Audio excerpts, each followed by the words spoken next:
Oh my god. Oh my god, she's so creepy. Perhaps it's just an experience. Why are her eyes looking like she got like a lazy eye looking at me? Or wait, no, they're both looking the same. No, wait, one's a little up. One's like looking up and one's like looking to the side. So I'm like,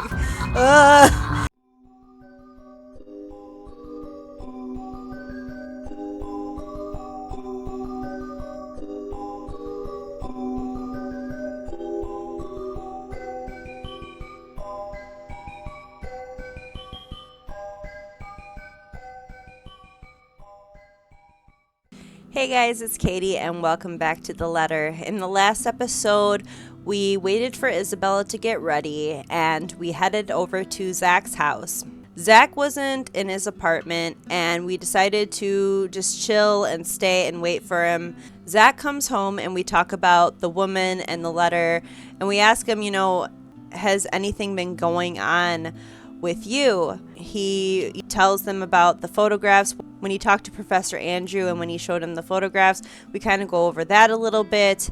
Isabella and Ashton leave Zach's and they head over to BRC to kind of look into the missing co-workers at Isabella's company. When we get there, we run into a security guard and Isabella kind of, talks to him to, let her through and all that because she works there, so. And at first, Ashton wasn't allowed to go back there, but once, we talked to the security guard a little bit, he gave us a little information that, a family member of Isabella's family passed away. And then he kind of let us in, and we went and joined Isabella to look over documents and stuff like that. They look over the sign-in form from the open house. Ashton said that one of the people on the list went missing, and another person died of a heart attack. Then they come across 3 more deaths. Then they look at the employees list and it turns out that one of Isabella's co-workers was arrested and he was going crazy talking about a woman and then he started bashing his head against the wall in the cell. But he ended up being hospitalized. And then Ashton said that another was found dead in their office. So, at least we're getting some information about the letter and what it's doing to everybody that encounters it. So while we're at the office, Isabella tells us that her father has passed away and Ashton asks her, what was he like? And Isabella tells him that, he used to go into work early just so he could buy paint materials for her. And it was just really sweet and, it was just really sad. When Isabella and Ashton are all done looking at all the documents and everything, Ash goes to the security room to delete the footage of them, going through stuff. And all of a sudden he sees the ghost girl on one of the monitor screens. She actually lunges at us through the monitor. And, we're telling Isabella, we got to get out of here. We go to the elevator and the elevator stops at the basement floor.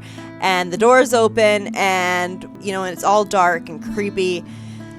And there's a quick time event where we have to do certain numbers to close the door little by little. And it took me a few tries, but I got it. We got away from her. So Ashton slept over at Isabella's house. And the next morning she makes him some breakfast. And we call Zach to tell him to come over to Isabella's. So let's continue where we left off. Partly, this is my fault for keeping things vague. I can't berate him for assuming that when I've only left him with vague answers. You could have called me. I did. I didn't receive any and my phone was with me. You're kidding, right? I was at it the whole night. The whole atmosphere in the room changes into heartbeats. Back again to the tension-riddled one plaguing us. Zachary stares at me like I've grown another head, then gradually, he shifts his attention to Isabella. The expression in his eyes, questioning, asking for a confirmation, like my words can't be trusted, not that I'm holding it against him. I can't even believe the things coming out of my mouth these past few hours. Meanwhile, Isabella stays quiet, has been like that for quite some time. She looks like she wants to disappear right now. Guilt, frustration, anger, fear, all of flashes fleetingly across her face before it melts away under an expression of worry. Please tell me he's joking. You were there? No, we really didn't get any. Everything was quiet last night. Except for the ghost girl coming at us. But Zach? I BRC? Ashton and I saw... She never gets to finish that. Abruptly, my phone rings again, blaring its badly sang ringtone throughout the whole room. Both of them pauses, waiting, when I pull it up to check the caller ID. It's Becca. I'll tell her to get here as soon as she can. Excuse me. Without another word, I slip out of the room and answer the call. However, the tone she assumes isn't what I'm hoping to hear. Ashton, are you there? Ragged, a bit out of breath, there's a tinge of urgency in it. Listening to her from my side of the line makes it seem like she has just run a marathon prior to this call. Becca, where? I got your message. What happened? Nothing. Yet. Where are you? Downtown. I had to make a quick visit to the library. Listen, Ash, about that thing Isabella has been talking about. There's something you guys need to... Please tell me you didn't... Whatever. Save it for later. I'm at Salem Well. If you can get here as soon as possible, that'd be really great. This is... related to that. You're there? Is Isabella with you? Yeah, Zach too. With a quick press of the button, I switch on the loudspeakers and step back into Isabella's apartment. I hold out the phone towards the two, giving it 2 shakes, urging them to speak. Both are still carrying worried looks on their faces. This should ease that. Rebecca's asking for you two. Becca? Is she okay? Hey, Becca! Hello, Rebecca. Odd morning we having, eh? Hey, you two. What's happening over there? Is this something I should be worried about? We'll tell you once you get here. Please, hurry. I don't like the sound of that, Ash. But I'm on my way. Give me a few minutes. I'm driving. She mumbles a goodbye, then hangs up. Becca's the last person I need to account for, yet that call left an even more strained tension in the room. Thankfully, we don't have to linger in it for too long. She only takes a matter of minutes to get here, and the second she steps into the room, Isabella clings to her. I'm so glad you're okay. Ashton checked on you this morning, but... Safe and sound, ensure that all your friends are safe and accounted for. He did? I'm sorry. I was in a hurry. I didn't have time to drop by and let you know. It doesn't matter. What's important is you're here. Not burned to a crisp or brutally murdered somewhere. Whole, alive, although she seems a bit shaken, it doesn't really matter in the grand scheme of things. At least now I can relax, ease the pressure off my shoulders, if only by some. But the minute Isabella pulls away from her, she winces, a small reaction. The younger woman doesn't even catch it. It sets a precedence for a careful observation, nevertheless. A closer look at her reveals a much more disheveled than usual. Hair in a bit of a mess, probably flattened in a hurry. The back of her dress also shows stains of dirt in places it rarely gets into. She's also leaning more on using her left arm. She's right-handed. Perhaps the most telling is the slight limp she has, noticeable once Isabella leads her into the room. It all sprouts a hateful of questions. What exactly happened and how she ended up in that state? Pretty sure a simple trip to the library won't do that. I grab for her arm before she can walk past, carefully to avoid hurting her in case there really is an injury. Seems like it at first glance, but you can't be sure until after a careful examination has been made. I suspect some bruising at least. Although minor internal fractures aren't out of the equation, they have a nasty way of staying hidden. Sure enough, Becca tenses immediately upon contact, tries to pull back, although the sudden gesture only elicits another wince, forcing her and Isabella to a halt.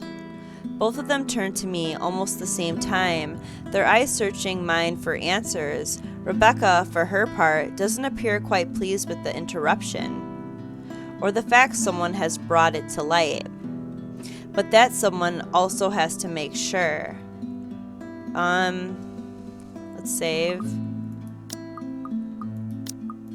Let's just ask if she's alright. You okay? You're limping. Wow, she liked that. As expected, she tries to hide it. This time, when she squirms from my grasp, it's with enough force. She almost stumbles back if Zach hadn't caught her by the elbow. Even with 2 more people shooting her concerned looks, she's swift to shrug it off. It's fine. I just had a little accident. Little accident. Hard to believe when her other arm's nursing the supposedly fine arm. Isabella doesn't buy any of it either. In a library?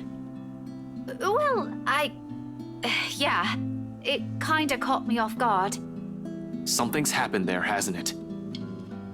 I don't have to elaborate on the question further. Shortly, she goes very still and the hand placed over her right arm shifts ever so slightly, its grip on the limb tightening. Not too firm to hurt, but just enough for a gesture of comfort for herself. Warily, she casts a glance at everyone in the room. But only the one she spares for Isabella lingers longer, and in that moment, something unspoken passes between them. An understanding. It strikes me seconds later how utterly familiar her expression is. It's the same one I've seen far too many times in Isabella. Since that day at the movie house, every time her attempts to warn us have been so rudely dismissed. Let me see. Can we? We have to check if it's bad. Rebecca hesitates for a moment. Then, after a minute of consideration, she sighs and reaches for the hem of her sleeve, raises it just enough for Isabella to take a good look at it. Not swollen, but a large portion of her skin starting to turn an ugly shade of purple. Oh, that is gonna be one Ouch. hell of a nasty bruise. Tell me about it. It was a library cart that hit me. You know, the old metal ones they keep near the history section. Ouch! Like I said, nasty. But she's there? She went after you. Yeah, I was in the archives, looking something up. Suddenly, she was just there. Well, she was using my own students against me. What kind of terrible person does that? Oh, it makes my blood boil. You should have just ran. That woman's not something you can hit with a book. She did, Ashton, she did. Laugh it up, Ashton, I did. Then the bloody cart came out of nowhere. And you know what? If it weren't for a damn book, I would be dead by now. Silence descends in the room as the gravity of that one word hits all of us.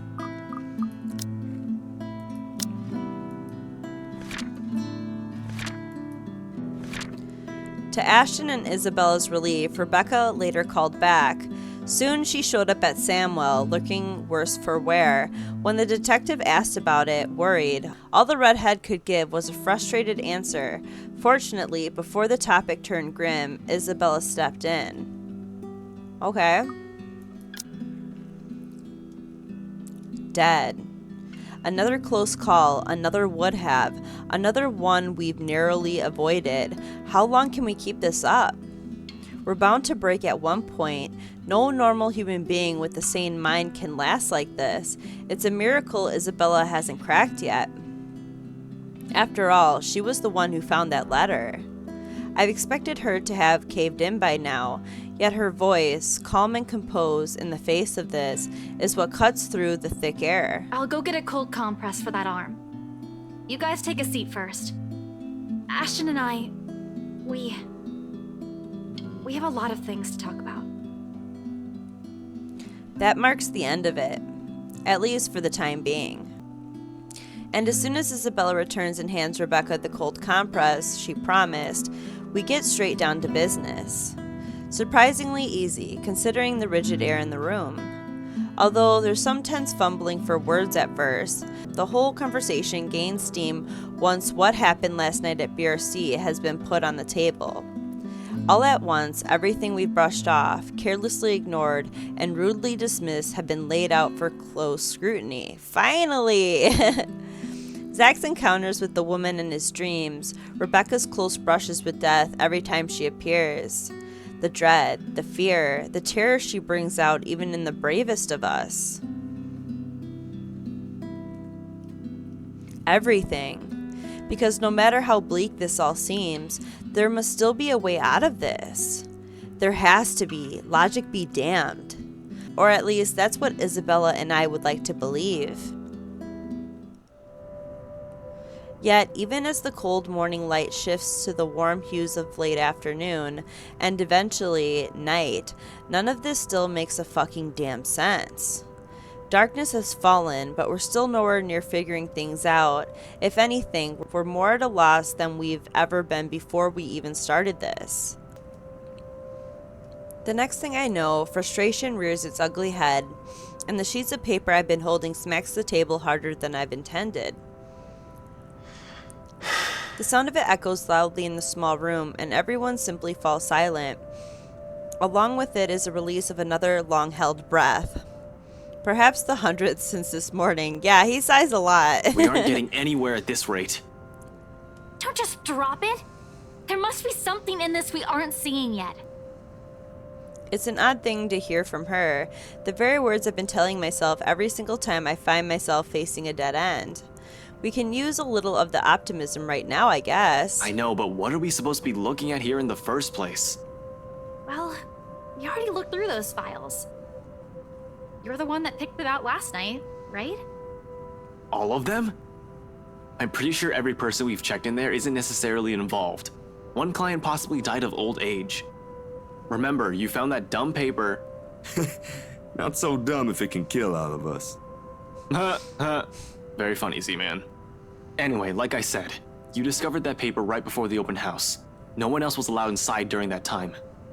It's too broad of a scope if we include every single person. In fact, the only notable ones are C and Jean-Marie. But if we're going to include them in the count, shouldn't there have been more than enough people to end this fucking curse already? How does this thing even work? Yeah, okay. They went in and out of this place. But no, you still don't get it. What I'm trying to say about those clients is... Shouldn't we look into the mansion too? That's where the letter came from. That's where she came from. Maybe it's just as the professor says. He did tell me there might be more to this than what I might be thinking. Yeah. I mean, look at all this stuff Rebecca brought with her. Apparently our teachers have been lying to us all these years. So who knows? Hey, now don't blame us. Blame the bloody books they wrote. Quietly, Isabella reaches for one of the papers Rebecca has brought with her and carefully inspects the words printed on the page. A copy of an old newsprint from even before the city has been founded. Her eyes narrows with each line it passes, but lingers at the illustration of the noble woman's servant. Why do they have to keep this in the restricted section? Rebecca merely shrugs at her inquiry, but her own annoyance seeps through her answer. How should I know? I wasn't even aware we have archives that go as far back as this. This is before the city was even founded. As a matter of fact, if it weren't for Andrew's help, I wouldn't have gotten my hands on any of it. Maybe they didn't think it would be important to talk about it. After all, this is more Anselm's than ours. That or some old bugger's hiding something. Why else would these tell a completely different story? Revising what's written seems a useless endeavor on its own when you have nothing to gain from it. But this might as well mean that what happened in the mansion years ago also equates into all of this. And the letter Isabella found? It's at the heart of it. The why and the how is what we're missing here. If I'm going to go by what Andrew told Zach, the connection between the letter and the mansion's curse may run deeper than what we've initially thought. We won't be able to figure this out without looking into the other. Fuck. How do I? The mansion's a private property now. Can't just waltz in there. I'd rather die before I even think of begging Wright to let me in and investigate the place. One thing's very clear after these last 2 days, however. We're not safe anywhere, and I have to act fast if I want to keep my own friends alive. We can't keep running away. Sooner or later, she'll get us. Before that happens, I have to put an end to this. Sighing, I stand up and stretch out the kinks in my back after several hours of sitting. We've been at this for too long. I would probably be sighing a lot too if I was in this situation. I'd be like, oh man. A break is needed. Time to let everything to sink in, or else we'll all burn out. I know I will, and it's another thing I cannot let happen when they're all counting on me like this. Albeit unspoken, it's in their eyes as they look up at me, waiting. We've been at this since morning. We should take a break for a few...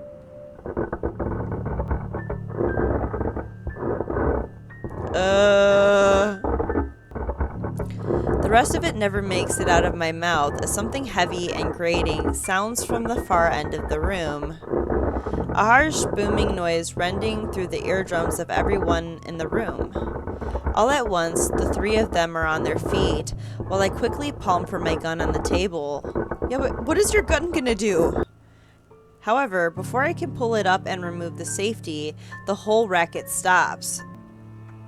Stillness descends in the room, and amidst the sudden hush, the four of us exchange anxious glances.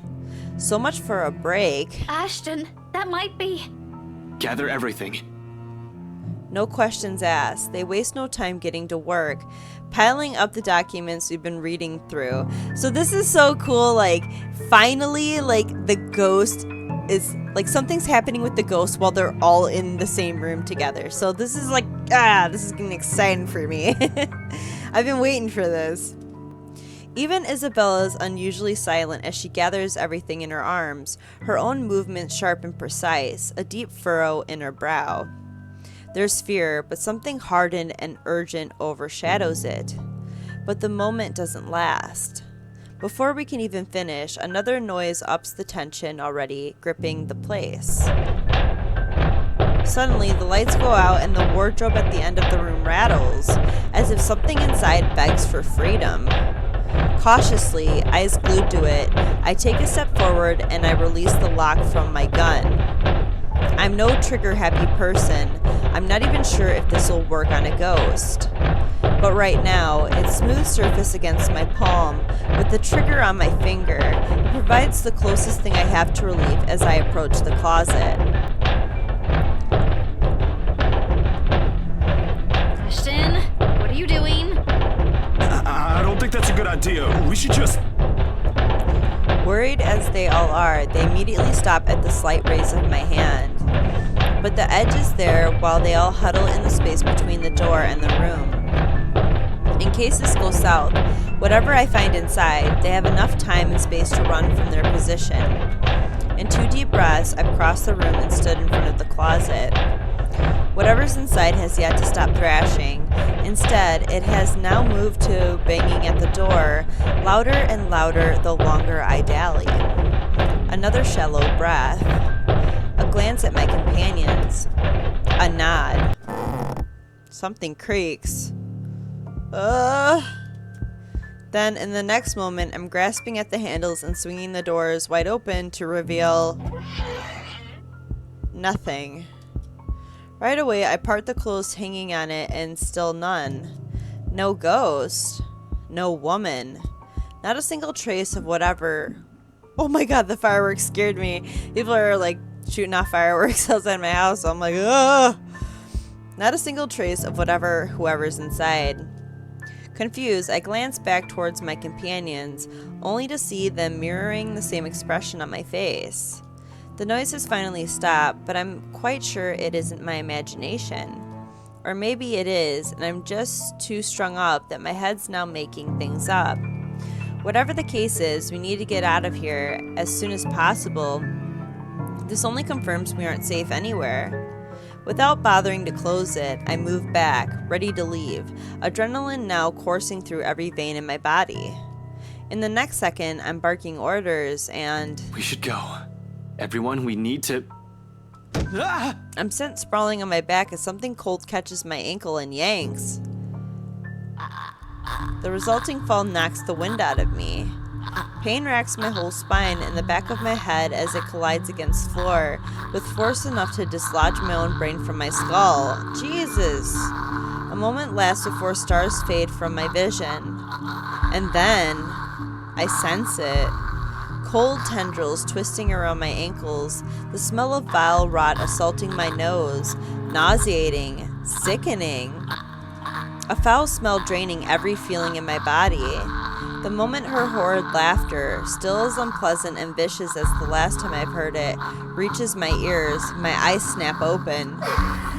Ah! Oh my god! Oh my god, she's so creepy. Perhaps it's just an experience. Why are her eyes looking like, she got like a lazy eye looking at me, or wait. No, they're both looking the same. No, wait, one's a little up. One's like looking up and one's like looking to the side. So I'm like, or maybe my mind's still attempting to comprehend this. Regardless, the minute my eyes land on her, the whole of my body freezes. The gun in my hand turns useless as my grip on it slackens. It's in the manner her gaze bores on me, I'll say. The look of utter hatred and malice. I've seen it loads of times. From suspects, mostly murderers, who never regretted their actions despite being caught. This is the face of someone you can no longer reason with. And I know, the moment she laughs again and starts dragging me towards her, it's already going to be the... Ashton! Snap out of it!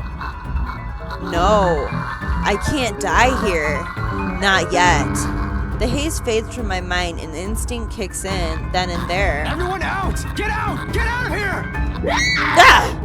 With one powerful tug, I yank my foot out of her grip and scramble back to my feet, ignoring the piercing wails she fills the room with.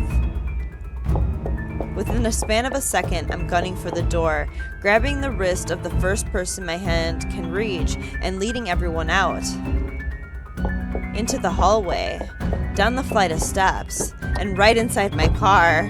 I waste no time flooring on the gas pedal the second the last person closes the door behind them, and in a short while, I'm driving us out of Samwell. Yeah, get the hell out of there, man.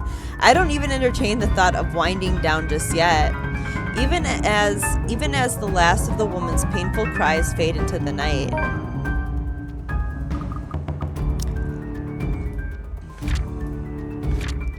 Oh my god. With the help of his friends, Ashton tried to find a way to free themselves of the curse, piecing together what they currently know, but before they could figure it out, a ruckus coming from Isabella's closet broke the silence of the room. October 31st, Monday. Have we ever gotten this far? Hold on. I gotta check this out. No, we haven't. Whoa. Okay. A dreary downpour starts off the Monday. Although it doesn't last for more than an hour, the dark clouds lift just after the sun peaks over the horizon. Brief as it is, the rain has significantly dampened the park's usual cheery vibe. Mornings like this often mark the start of another bad week. An arrest gone wrong, another investigation leading to a dead end, or some truly fucked up shit being called in. Like that one time I was dispatched to a scene where a guy gouged his own eyeball out and almost ate it. Was a few chews away from swallowing it, in fact. Ew, lost my dinner that day. Fun times. Of course, I doubt anything can top getting cursed by a damn chain letter, of all things. This is the sort of stupid thing people pass along as a prank through emails and text messages, for fuck's sake. A ghost chasing after you just puts the icing on the cake. So far, all we've done is run, snoop about, read stuff, and run again. It frustrates me to no end how we're still no closer to an answer. Even my car reflects the state my mind is in. Photocopies of documents litter every available surface. Scattered all over the place, spilling from the passenger side and into the back seat, making an entire mess of what little space there is. Not that I'm any better. My last shower was 24 hours ago, I haven't slept at all, and my last meal was that chocolate porridge thing Isabella offered. The way I am now, I'll definitely get a scolding. Rebecca will definitely give me an earful and tell me to take care of myself better, say that I'm killing myself on the job. I can already hear Isabella complaining how dark the bags under my eyes are getting, and about how I reek and how I need to shower pronto. I can rest easy when this is all over. It's not that I can't feel the pang of hunger. With that woman chasing after you, it's difficult not to feel anything other than horror. The rush of adrenaline coursing through my veins in my desperation to survive. In fact, I can still sense the ghost of her touch from last night.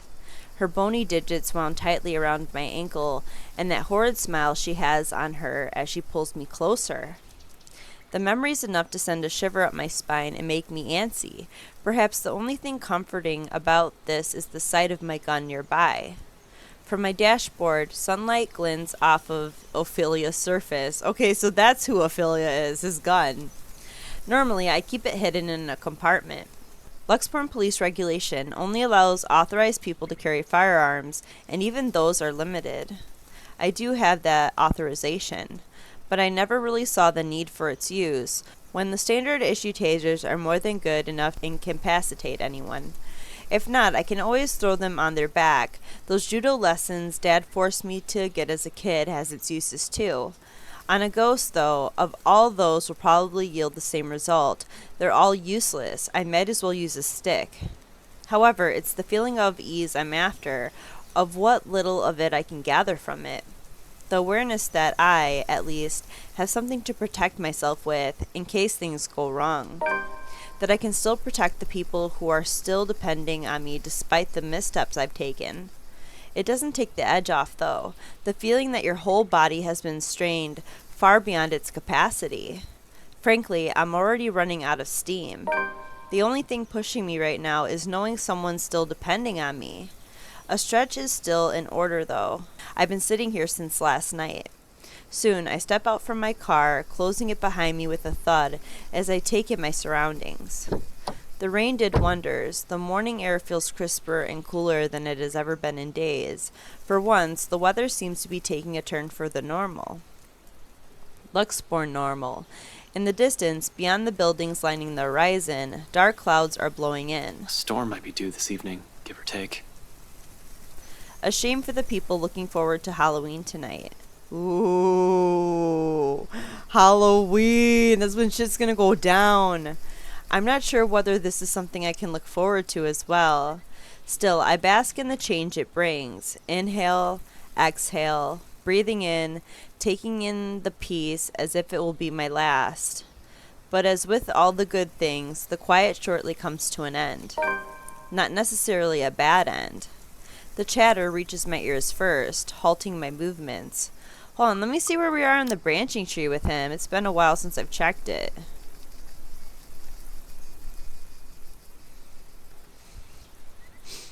Okay. Question. You're okay? Are you alright? Whoa. I skipped so much stuff? Wow. Holy crap, look at how many freaking paths. How am I supposed to do all this? I'm gonna be playing this game for a long time. Holy crap. Okay, so we're right here. This is probably like because I'm with everybody. Huh. This is gonna be so interesting when I finish the first time and I start doing other paths.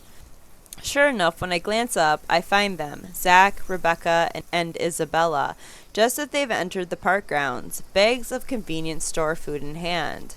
After last night's flight from Samwell, we've elected to stay the night here, unsure if our own homes will still be safe. Normally, we'd all be adverse to the idea of spending the night outside like this, but panic and distress has tainted that decision. It's not like any of us has gotten an ounce of sleep anyway. On the off chance one of us did, it only lasted but a second, or it's a fitful one. But looking at them right now, from afar, it's easy to mistake them just for a group of friends on a day out. Isabella's gesturing wildly with her arms as she talks. Something funny or amusing probably, because it's soon followed by Zach's booming laughter and Rebecca's giggles. Their voices fill the atmosphere with light air, temporarily easing off the disheartening mood. It's easy to pretend we're not knee-deep in a life-and-death situation the way they're acting now. If anything, it's only their appearances that betrays that mask. Slightly disheveled, bags under their eyes, an exhausted curve in their shoulders, and dragging footsteps. But the closer they get, the more obvious these signs are to the naked eye. Zach tosses an energy drink my way the moment the distance allows it. Isabella hands me the other bag she's holding before seating herself on the edge of the fountain. The scent of warm food immediately wafts from the bag when I open it, carried further by a passing breeze. Whatever sweet sauce they drizzled over this pork wannabe, it smells heavenly. Hell, even the sorry-looking vegetables seem appetizing. Despite myself, without even checking exactly what this is, hunger swiftly takes over every rational thought. I dig in without waiting for them to start. The rest of them appear to be of the same mind too. Soon enough, they also start with theirs. No casual talk while we fill our empty stomachs. Exhausted as we all are, food is something we can't forego. Starvation dulls the thinking, weakens the body. If we are to survive this, we're gonna have to take care of ourselves first. In a matter of minutes, we're done and dumping the empty cartons on a nearby waste bin. Along with it is the shift in the mood. Back to dismissal, back to the problem at hand. The comfortable atmosphere from minutes ago was nice while it lasted. Admittedly, I've missed these kinds of moments between us. We never had the chance, always busy on some project or work. The things we've taken for granted, now we're realizing how valuable they are. The world has an awful sense of humor. While the one we've just had is short-lived, it's another thing I want to look forward to. If we ever free ourselves from this damn curse, I'd like to believe there's a way. For now, we have to focus back on the present. This. Dead people. The letter. The curse. It's not simple to bring these up, but necessary. What now? Where do we go from here? It's not a question directed at anyone in particular, but they all look to me as if my face has all the answers in the world. It's because he's a detective. Like, they think, like, you're going to figure it out. We're going to get out of this. I used to think so back when I was at the top of my game, and I'm still sure of everything. Now, there's just uncertainty, sullying whatever decision I come up with. At some point, logic has simply stopped working here, and we've started grasping at straws. Along with exhaustion, fatigue, and stress, we have enough kindling to get a fire burning. Uh-oh. The not-so-pleasant kind of fire. Uh-oh. What's happening here? What's happening? I have pretty good relationships with all of them. Like, why are they... It looks like they're about to get into a fight. Well, first, we can't just stay here. That much is obvious. But we can't just keep running like this either, Becca. Sooner or later, she'll... As if we have a choice. We can't even go back to our own homes because that thing might get us. Nowhere safe. But dying is the last thing I want to do right now, Isabella. Not to a stupid chain letter you were too gullible to pick up, bring with you, and show to everyone. I didn't do it on purpose. Becca, had I known, I wouldn't have. Hey, you two. None of us want to die to this. Just calm down. We ain't getting anywhere shouting at each other. Whose side are you on, Zachary? No one's. But we can't just say it's her fault. She did warn us not to open it, and both you and Ashton... That doesn't exempt her from any blame. She's still largely responsible for it. And you're not? I didn't say that! Do you really think I don't blame myself for this as well? I tried to warn all of you. None of you listened. Now you're blaming me for something I kept telling you guys since day one? You're just as responsible for this as I am. So now, you're throwing it back at us. We wouldn't even be having this problem if you're... Will you two cut it out? This ain't the place for I don't know, petty squabbles. Ooh, Zach is getting mad. If you don't want to get caught in it, then stay out of this, Zachary. Oh no, Zach. Don't stop her. Let her say it. I'm sure she has plenty more to say. If I didn't know any better, she's already. Already what? You want me to say it? Out loud? That I find you in this whole thing? All right, that's enough! Everyone, shut up! They all falter to silence at my words, and an awkward, stifling mood descends between us. I do not mean to shout, to snap at them, to add to that kindling, not in a moment when anytime, anywhere, she might get to one of us. We're all in the same boat, yet here we are, playing the blame game. Little by little, we're falling apart, caving into the pressure to the bleak situation we're trapped in. Did that ghost mean for this to happen? To divide each of us so she can pick us off one by one right after? Who knows? Anything's possible now if her kind can exist. With the fire burning between us, rising as high as it does now, I'm afraid, deathly afraid, that the possibility might come sooner than I can figure all of this out. Fuck, I still can't think straight. I can't even believe the next words coming out of my own mouth, that out of everyone, I have to be the one saying these to them. This is more their forte than mine, keeping the peace, placating everyone, why I unintentionally aggravate people with badly chosen words. Funny how fast the tables have been turned after just one unfortunate incident. How am I even supposed to cope? If we all want to get out of this mess in one piece, we're gonna have to cool our heads first. Before my own temper flares, I walk away and slide back into my car. Dang. After spending the night at the local park, Ashton and his friends tried to figure out what their next step will be. However, coupled with fatigue and stress, the conversation quickly went downhill. Frustrated, Ashton walked out, suggesting they cool their heads first. If the door slams with more force than needed, I'd like to blame it on the pent-up anger boiling up in me. I'm not even sure what or who I'm angry at. The ghost? At them? Or maybe at myself for being this useless? Because despite none of them saying it, I know, goddammit. They're still counting on me. In spite of my failures, of every harsh word I've uttered, or how unbearable I can be as a friend. It's there when the tension after the argument finally breaks, and one by one they follow me and get in the car.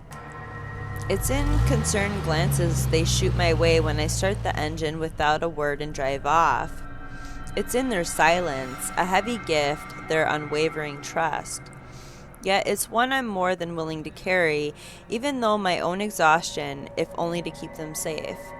In the city of 68,000 strangers, they're the only ones I have left. Though, in all seriousness, a good rest is still our best bet for now. Thinking with an exhausted brain is almost as good as running around in circles. We might as well just throw ourselves at that ghost and be done with this. The local Irish pub may not be the best place to hang around when one hasn't slept a wink or you're stressed. More often than not, it's loud. Sometimes the music played by drunkards grate the ears and the whole place smells like piss on a bad day. All in all, it's the very definition of the last place I'll hang around after a wakeful night, but it's safe. Or as safe as it can be with G's security watching the place. Makes it easy to find help, in case you find yourself in a tight spot. The place being owned by a person I've implicitly placed my trust on provides some semblance of comfort too. Gregor, bartender G, or just G to his regular patrons, might be rough around the edges. Sometimes a bit too gruff for a man serving drinks behind the counter, but he belongs to the good folk of the city. If there's anyone in this place I can rely on to look after people important to me, it's probably him. He means well, surprisingly, despite his surly demeanor, cares, to some extent, for people he likely only sees once or twice a week or on a bad day.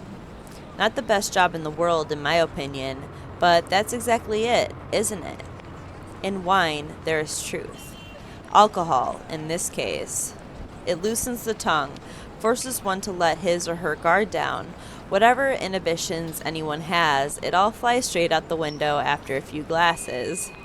It has made him observant too, always has one or two things to say about someone or something. Most of the time it's me, opinionated ass. But God only knows how many times I've asked for his help, when I'm met with a dead end in a case or I'm in trouble. This time's no different. As expected, the moment we show up, he's kind enough to offer us a room at the back of his shop. Oh, that's cool. Jay's pretty freaking cool, man. Just be like, yeah, you just go hang in the back, get some sleep, man. Like, it's alright. A single look at my face, I don't even need to say anything, and the next thing we know, he's leading us in. No questions asked. Maybe it's also for this reason why I find myself drifting towards his station hours later after having gotten that much needed shut-eye. Newly washed drinking glasses and tumblers line the counter surface when I enter the room. Behind the bar, G's busy wiping each of them clean, likely prepping it for tonight's use. Briefly, he glances up at me once I claim one of the empty stools and grab a rocks glass sitting closest to my elbow, turning it absent-mindedly in my palm just to keep my hands occupied while my brain's busy, still trying to make sense of everything. Even at a dead hour, with only a few patrons milling about, this place still smells strongly of liquor. Honestly, I've never grown fond of it. Regardless of how many times I've made a trip or sat here, on the same spot, just talking with the old man. I've never been fond of drinking in the first place. Yet, oddly, in this nasty odor of a brewery that helps clear the mind this time, along with the lack of the establishment's usual hubbub and the occasional clinking of glasses. Even more bizarre is that, through my lack of words, G doesn't say anything. Although it's clear from the way his mouth has curved up in a tight frown that he has questions, a bucket load of it, he wisely keeps it shut.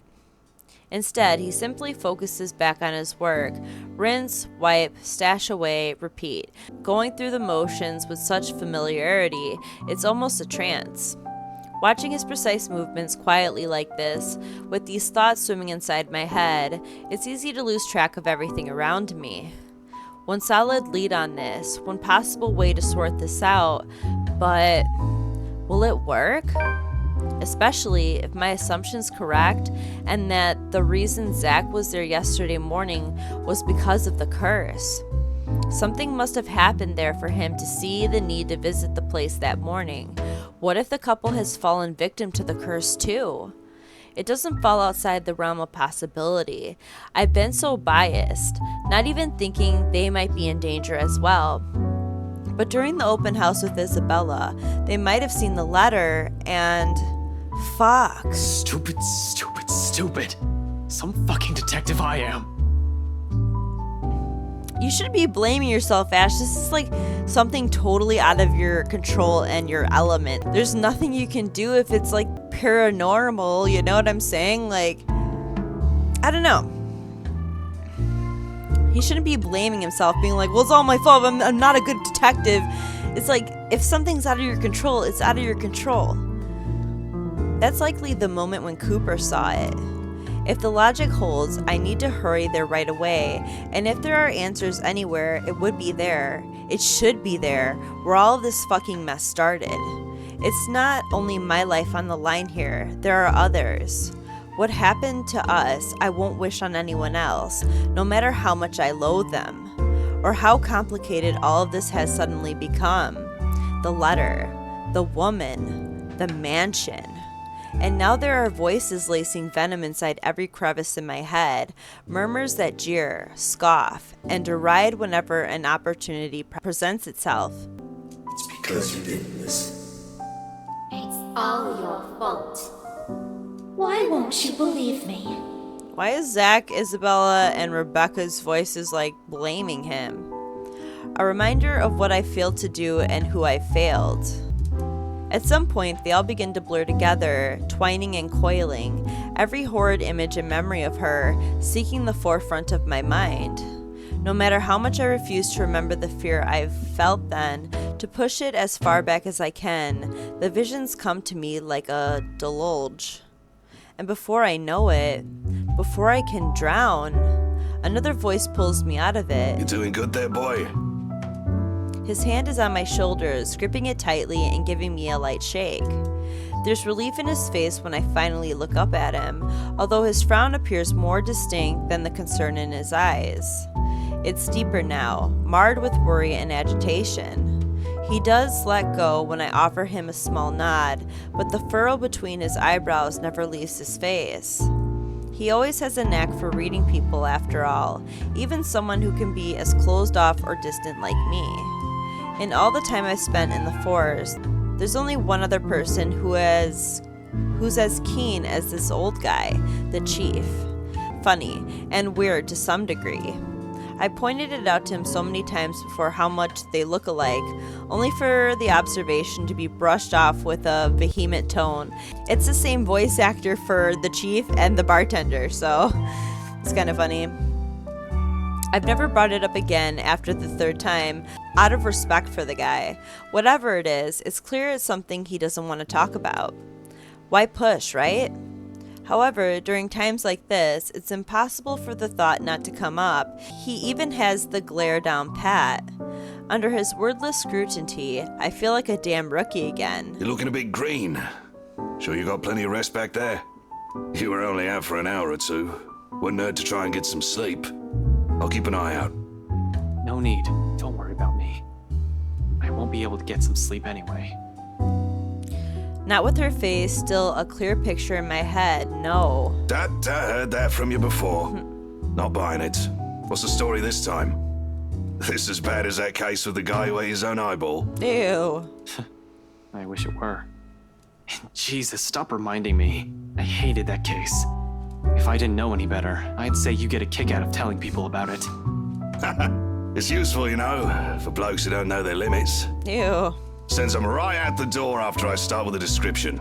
Or was it the part when the poor schmuck gouged his eyes out? Nasty, awful, icky stuff, and it gets the job done. Like I said, useful. Don't even need to call security these days if I want to kick someone out. Anyway, pretty sure that pales in comparison to whatever this is now. I haven't seen you this stressed out since I closed that case. The one from 10 years ago with your professor friend. Abigail and her team weren't able to solve that one, G. No one has been able to. It just went cold. Same difference. But what do I know, eh?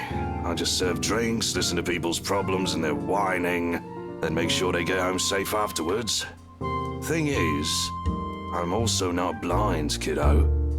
And you can bet your ass I can tell when a person's about to fall apart. What? Is this some form of therapy from you? Are you going to offer me free drinks now? Really, I can use some right now, something to numb the senses. But when has that helped anyone? In your dreams, kid. Last time someone gave you the hard stuff, your photographer friend had to haul you out of this place almost half naked. What? Hey, I can handle my liquor when I put my mind to it. Not from what I've seen, nope. Besides, you usually avoid drinking. Either way, it's out of the equation. And when booze no longer counts, we just talk. So, talk. It's not like anyone within earshot will care. That chap over there only wants his cricket matches. I doubt you believe it, G. I've heard worse stuff. Try me. You know that mansion down at Anslem? Yeah, who doesn't? You live in this town long enough, it's impossible not to hear a thing or two about it. Bloody locals. Well, my friend found a primitive version of a chain letter in there. Now that we've seen it, we're cursed. A beat passes. For a long moment, G stands there unmoving. His hand stops short of placing the glass he's been wiping prior back to a rack on his left.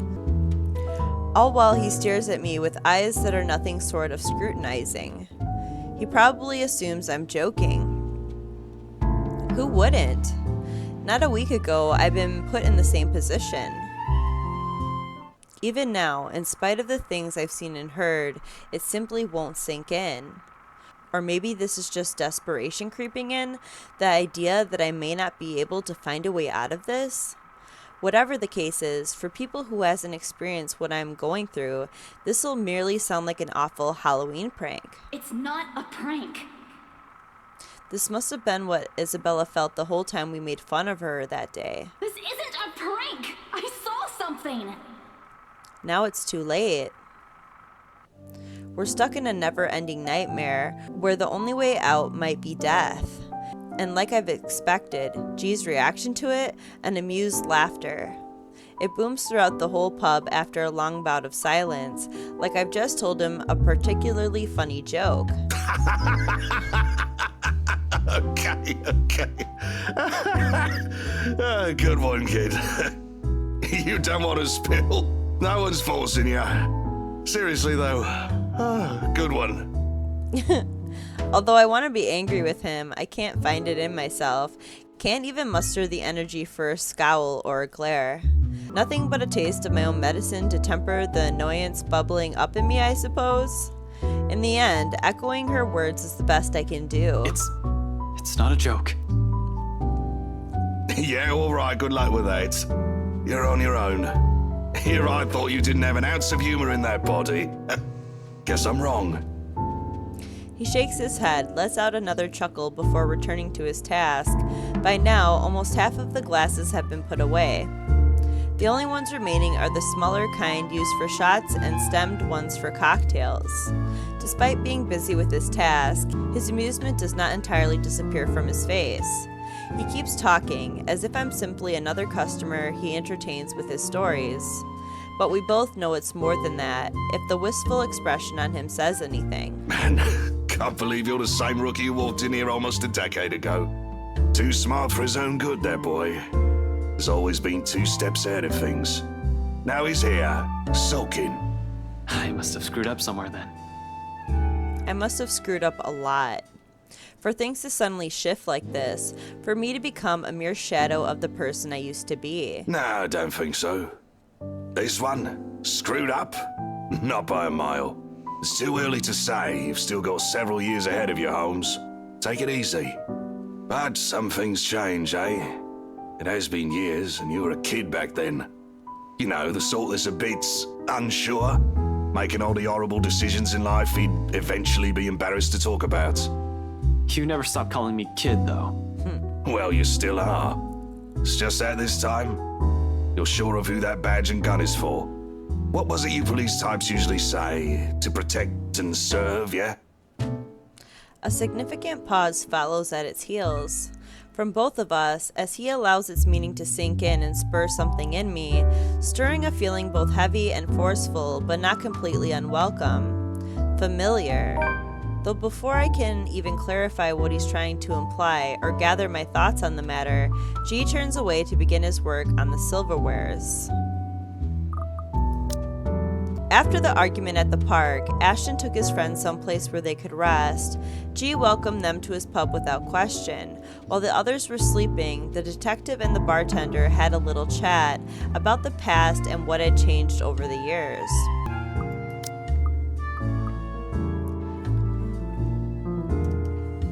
He'll need those, too, once more of his patrons come in for lunch.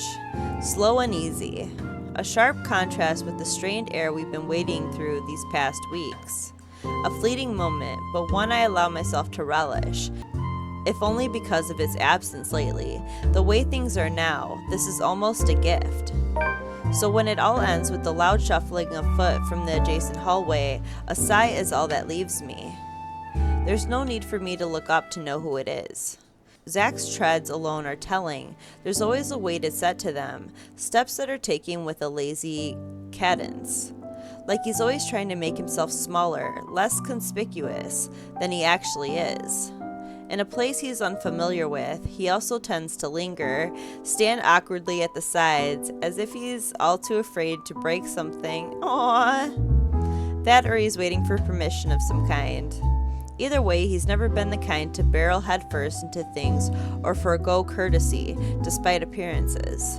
Much like how Rebecca's mother henning bellies her fiery temperament, or Isabella's rare displays of maturity appears at odds with her youth. There has been a lot of those in my life, it seems, more so from the people I've grown closer to over the years. Walking contradictions, we all are. It's a wonder how we ended up as friends in the first place. But maybe that's also exactly why. To some extent, there's still an understanding in there, in knowing that no matter how long you've been together, or how familiar you are with a person's habits, or how many lifetimes there might be for all of you, one can never fully know a person. Sometimes it works just because they merely choose to stay. Sometimes it's as simple as someone extending a hand first for an apology, regardless of every hurtful word said. Hey, Ash? This time I glance at him, briefly, gauging the mood. Not because reconciliation's an issue for me. Between us, it'll never be. But somehow, this is another thing I'm all too afraid to see crumble in front of me. One wrong word, if this is going to end in another argument, we might as well stop as early as now. There's another long pause from him, during which he can't seem to figure out what to do with his hand. In the end, he chooses to stuff both into his pockets and trains his eyes at the now empty space behind the counter. Without our notice, G has slipped back into the kitchen, leaving only the two of us and everything awkward in the world at the moment. Still, Zach trudges on, a hopeful tone slipping into his voice, simply because it's the only thing he knows to do. Did you, get any sleep? It's a start at least. A stiff one, but a start. The least I can offer in return is that rare honesty. For a few hours, yeah. Curt, brusque, not an ounce of friendliness in it. In spite of it, Zach takes it as a sign. Relief washes over him as his shoulders relax and he releases a tense breath. Soon, he's closing the distance he has put between us and flops onto the chair to my right. I think the better question is if the dreams are pleasant. And for the record, no. Yeah, I know what you mean. I get those a lot. He shifts in his seat, coughs, drums his fingers on the counter for a short while, then falls silent. That's it, no apologies. Somehow, that short exchange is all we need. The air changes again, much like everything we've known lately. Maybe not for the better, not yet. However, it's less suffocating, with less hostility and resentment, the kind where it's easy to pretend, easy to forget. Not that it's a thing that'll happen anytime soon, but one can dream. In a situation where death might come knocking any time, it's these little hope we cling to. It's these little things we wish will happen again. I'm not an optimistic person by nature, hopeful, maybe, but never optimistic, though I want to believe there's a way we'll live through this nightmare. It's just funny how it took all of this to spur these kinds of thoughts in me.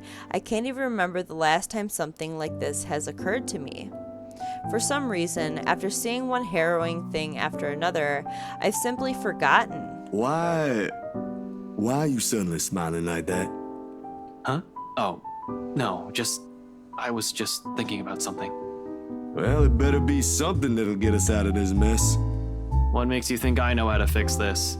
Until 2 days ago, I didn't even believe a word you guys have been telling me. Zach, I function better when I'm dealing with homicide cases. Hell, feel free to throw in the usual robbery and missing persons case into the mix. I don't care. Give me a few days and I'll give you a lead. This isn't how I operate. This isn't what I'm good at. For all you know, I might even end up getting us killed. I have no idea what I'm doing. Well, the fact that you're frustrated but still trying already means something, Ash. Besides, you don't make that face unless you already have an idea. It can't be any worse than this. What's on your mind, Ash? There really is something about Z-Man. Between Rebecca and him, I tend to share with him things I won't normally say to the other. Unlike her who pushes, sometimes with the same tendency as her moods, Zach has a strange tendency to ease people into telling him what he wants to know. Oftentimes, the question feels so subtle, it catches me off guard, with less force and more forbearance. After all, out of everyone, he is the most grounded. Really, he's like the older brother I've never had, the kind you can depend on when things go sour. The kind you tell things to simply because he'll listen, without forcing his own opinions on you. We still have one more lead we haven't checked. I'm gonna look into it tonight. It doesn't take him long to put two and two together, and his calm expression abruptly dissolves to worry the second he realizes what I meant. We've already examined the letter, read through piles of documents. There's really only one thing we haven't given a once-over. The mansion. Oh. Of course, Zach may not be the kind to push, but that doesn't mean he agrees with everything that comes out of my mouth. It's his way of keeping me steady and on my feet through the years. Hold on, didn't you tell me not to go in there? Whatever happened to stay away from Luke Wright? You're an unarmed civilian, Zach. And so? So, I want you to stay here and keep yourself safe. I probably won't take too long, but I don't know what might happen. I'm not even sure if I'll find something in there. G will keep an eye on you guys. If you need anything, if that woman shows up, just holler. He'll help out, no questions asked. You don't even need to explain anything. He's not willing to concede, not from the manner he grips his knees or the rigid set to his jaw. I'm going with you. You can't go in there alone, Ash. Yeah, we should go together as a group, maybe. I heard something. The morning I was there, I heard someone scream, and then there was a woman crying, and I don't know what's going on inside that mansion, but I am telling you, you shouldn't face whatever's inside alone. Truth. Before I can stop myself, a heavy breath escapes from my mouth. It's one of those times again where Zach means well, but he's completely missing the point I'm trying to make. When things take a turn for this, when he gets in a mood like this, he's almost as headstrong as Isabella. How and where do I even start?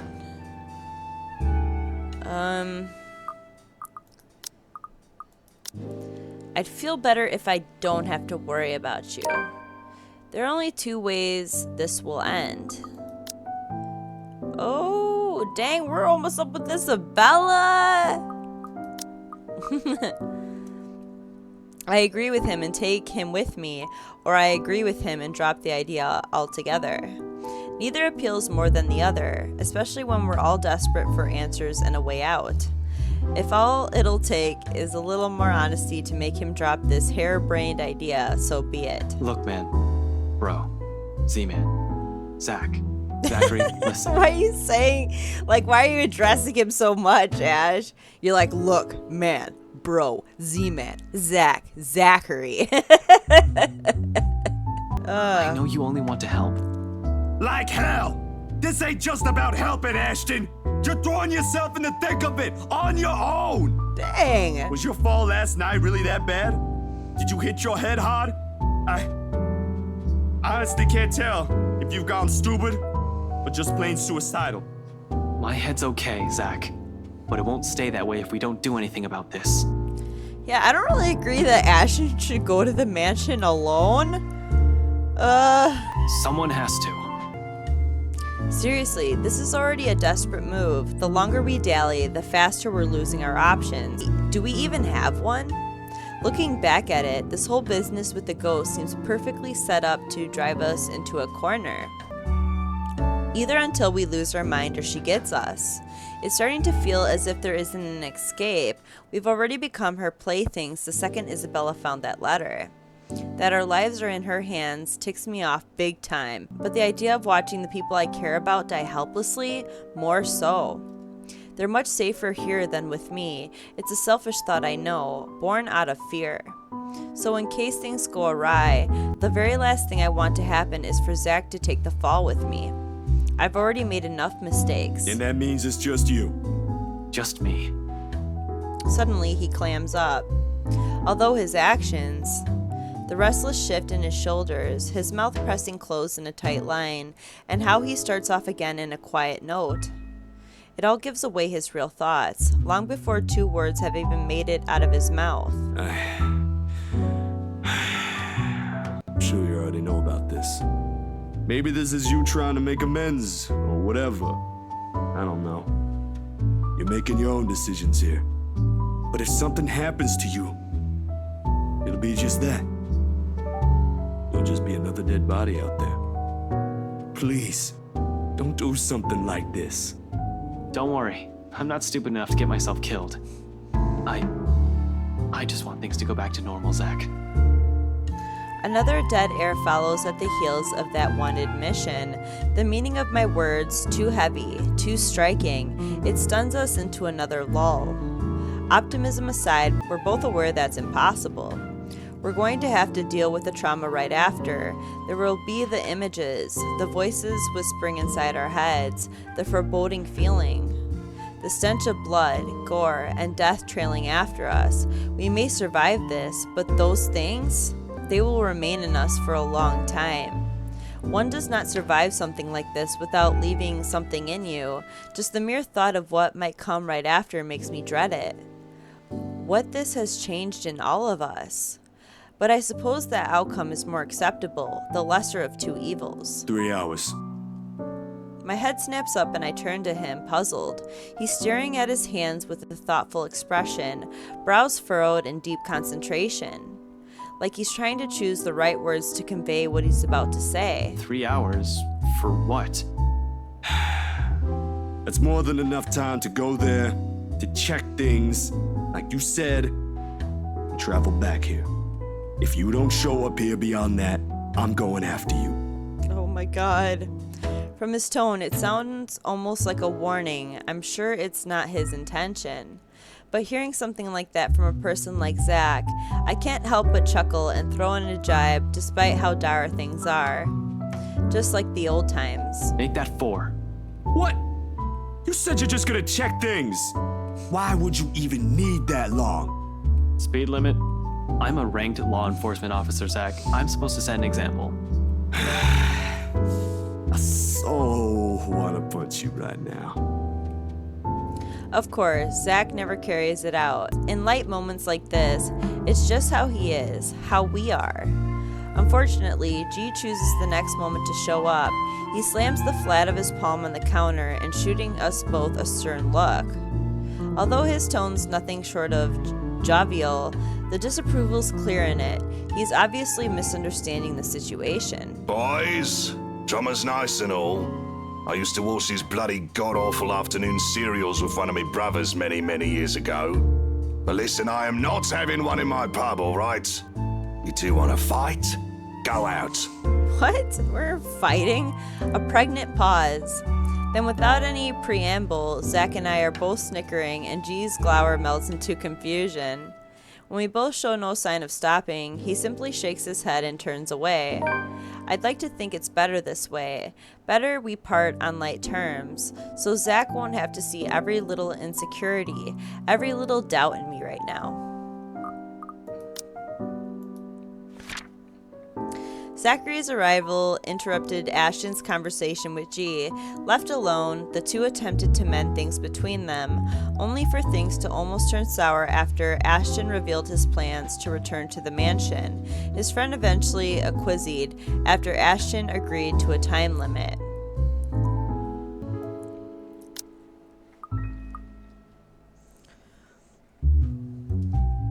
He's seen enough. The last thing I want to glimpse is another display of weakness. Not when he still stares at me with the same unerring confidence in his eyes. When our mirth dies down before anything can be said further, before I change my mind, I step away from them. Giving Zach's shoulder a quick few pats, mumbling a lame excuse about taking another short nap under my breath. Altogether, burying the stray thought that flashes fleetingly in my head. Zach has seen me at my lowest plenty of times. Why does all of it matter now? The sun hangs lower when I stumble back into consciousness and drag myself downstairs. Around this time, the patrons usually start to trickle into the main lounge until it reaches a peak around midnight. Today, however, it remains thin. But considering what day it isn't too worrisome for the kind of business G runs. He has always complained about the lack of a decent crowd on a weak start, although he doesn't really begrudge his customers for it. No one wants to start the week with a bad case of a hangover after all, even him. Which makes the concerned look he gives me come off a bit too odd. With the kind of danger we're in, this swiftly puts me on the edge, even before sleep completely fades from my mind. Something wrong, G? G hums, but there's an undertone of annoyance in it despite his casual and open movements. And only after he finishes wiping a tumbler and carefully settles it face down on the table does he give me an answer. The way he stares back at me honestly makes me squirm. It feels like I'm being stared down by my primary school teacher for sleeping in class again. Nothing much. Monday's still a slow day for this place. But you might want to check on your friends, kid. Looks like one of them woke up on the wrong side of the bed while you were out. Uh-oh. Another question forms in my head, along with a small confused frown. Though before a single syllable slips past my mouth, Rebecca's irate voice rings out from some part of the main lounge. We're gonna fight about this in public? From the sound of it, it appears woke up on the wrong side of the bed is a complete understatement. Alone? You know we can't just go in there. But we don't have any other choice, Becca! There's really no other way. We have to go there. If you'll just... Jesus, why are we Isabella? talking No. about this here? That doesn't sound too comforting. Once Rebecca assumes that kind of tone in an argument with Isabella, it usually ends with one of them walking out or both giving the other the silent treatment. It lasts for about a week at most if it's really bad, which really isn't what we need right now. I've hoped the bad blood from this morning will simply blow over after all of us has gotten a decent rest. I should have expected things won't be the same with them as it is with Zach and I. Turns out sleep isn't what some of us need. Even G appears to understand it. In spite of his efforts to look as unconcerned as possible, there's a tense set on his shoulders. A nervous edge lingers in his eyes as it occasionally flickers over where Rebecca and Isabella's voices are coming from. He doesn't want to deal with this, especially at the start of another busy week. Neither do I. Things have worked out well between them before without Zach or I meddling. But the imploring gaze G directs at me leaves me with no other choice. It almost feels like he's guilting me into doing something about it. I hate that it's working. You know how I run this pub, kid. No fist fights, no cat fights, only good booze, bad puns, and off-key singing. Go fix it before it blows up in your faces. I'd hate to throw two girls out of this place over a petty argument. It's probably not as petty if Rebecca's already shouting like that, but I give him a nod nevertheless. Sorry about this, G. He hums something under his breath for an answer and waves me off, turning away and returning to his work without another word. Even with the lack of a sizable crowd, he likes to keep busy. We're in the same in that regard. Can't remain still, always has to stay moving, doing something, thinking, whatever keeps the brain at work. I leave him to it shortly after. Rebecca's voice rings out once again, followed by Isabella's. But part of me wants to thank him for all the trouble he has taken for people he barely even knows. Once this is over, I should probably find some way. In the meantime, I have this immediate problem to fix. Gotta get to this before it turns into a shitstorm both of them will regret. And I know both of them will. For all of Isabella's complaints about Rebecca's bossy attitude, or how annoying Rebecca sometimes finds the other childlike demeanor, it's a friendship they both cherished in their own way. Really now. Oh God. Rebecca's already on her feet when I spot them in an almost deserted area of the pub. I'm willing to bet my entire life savings that people are staying away only because of the brewing storm. Rebecca can have quite the mood when she's crossed. I can't speak for Isabella. I rarely ever see her seething, but from what I've heard, it can be very unpleasant. The way she's glaring up at the redhead from her seat, regardless of how much the other woman towers over her right now, already says everything.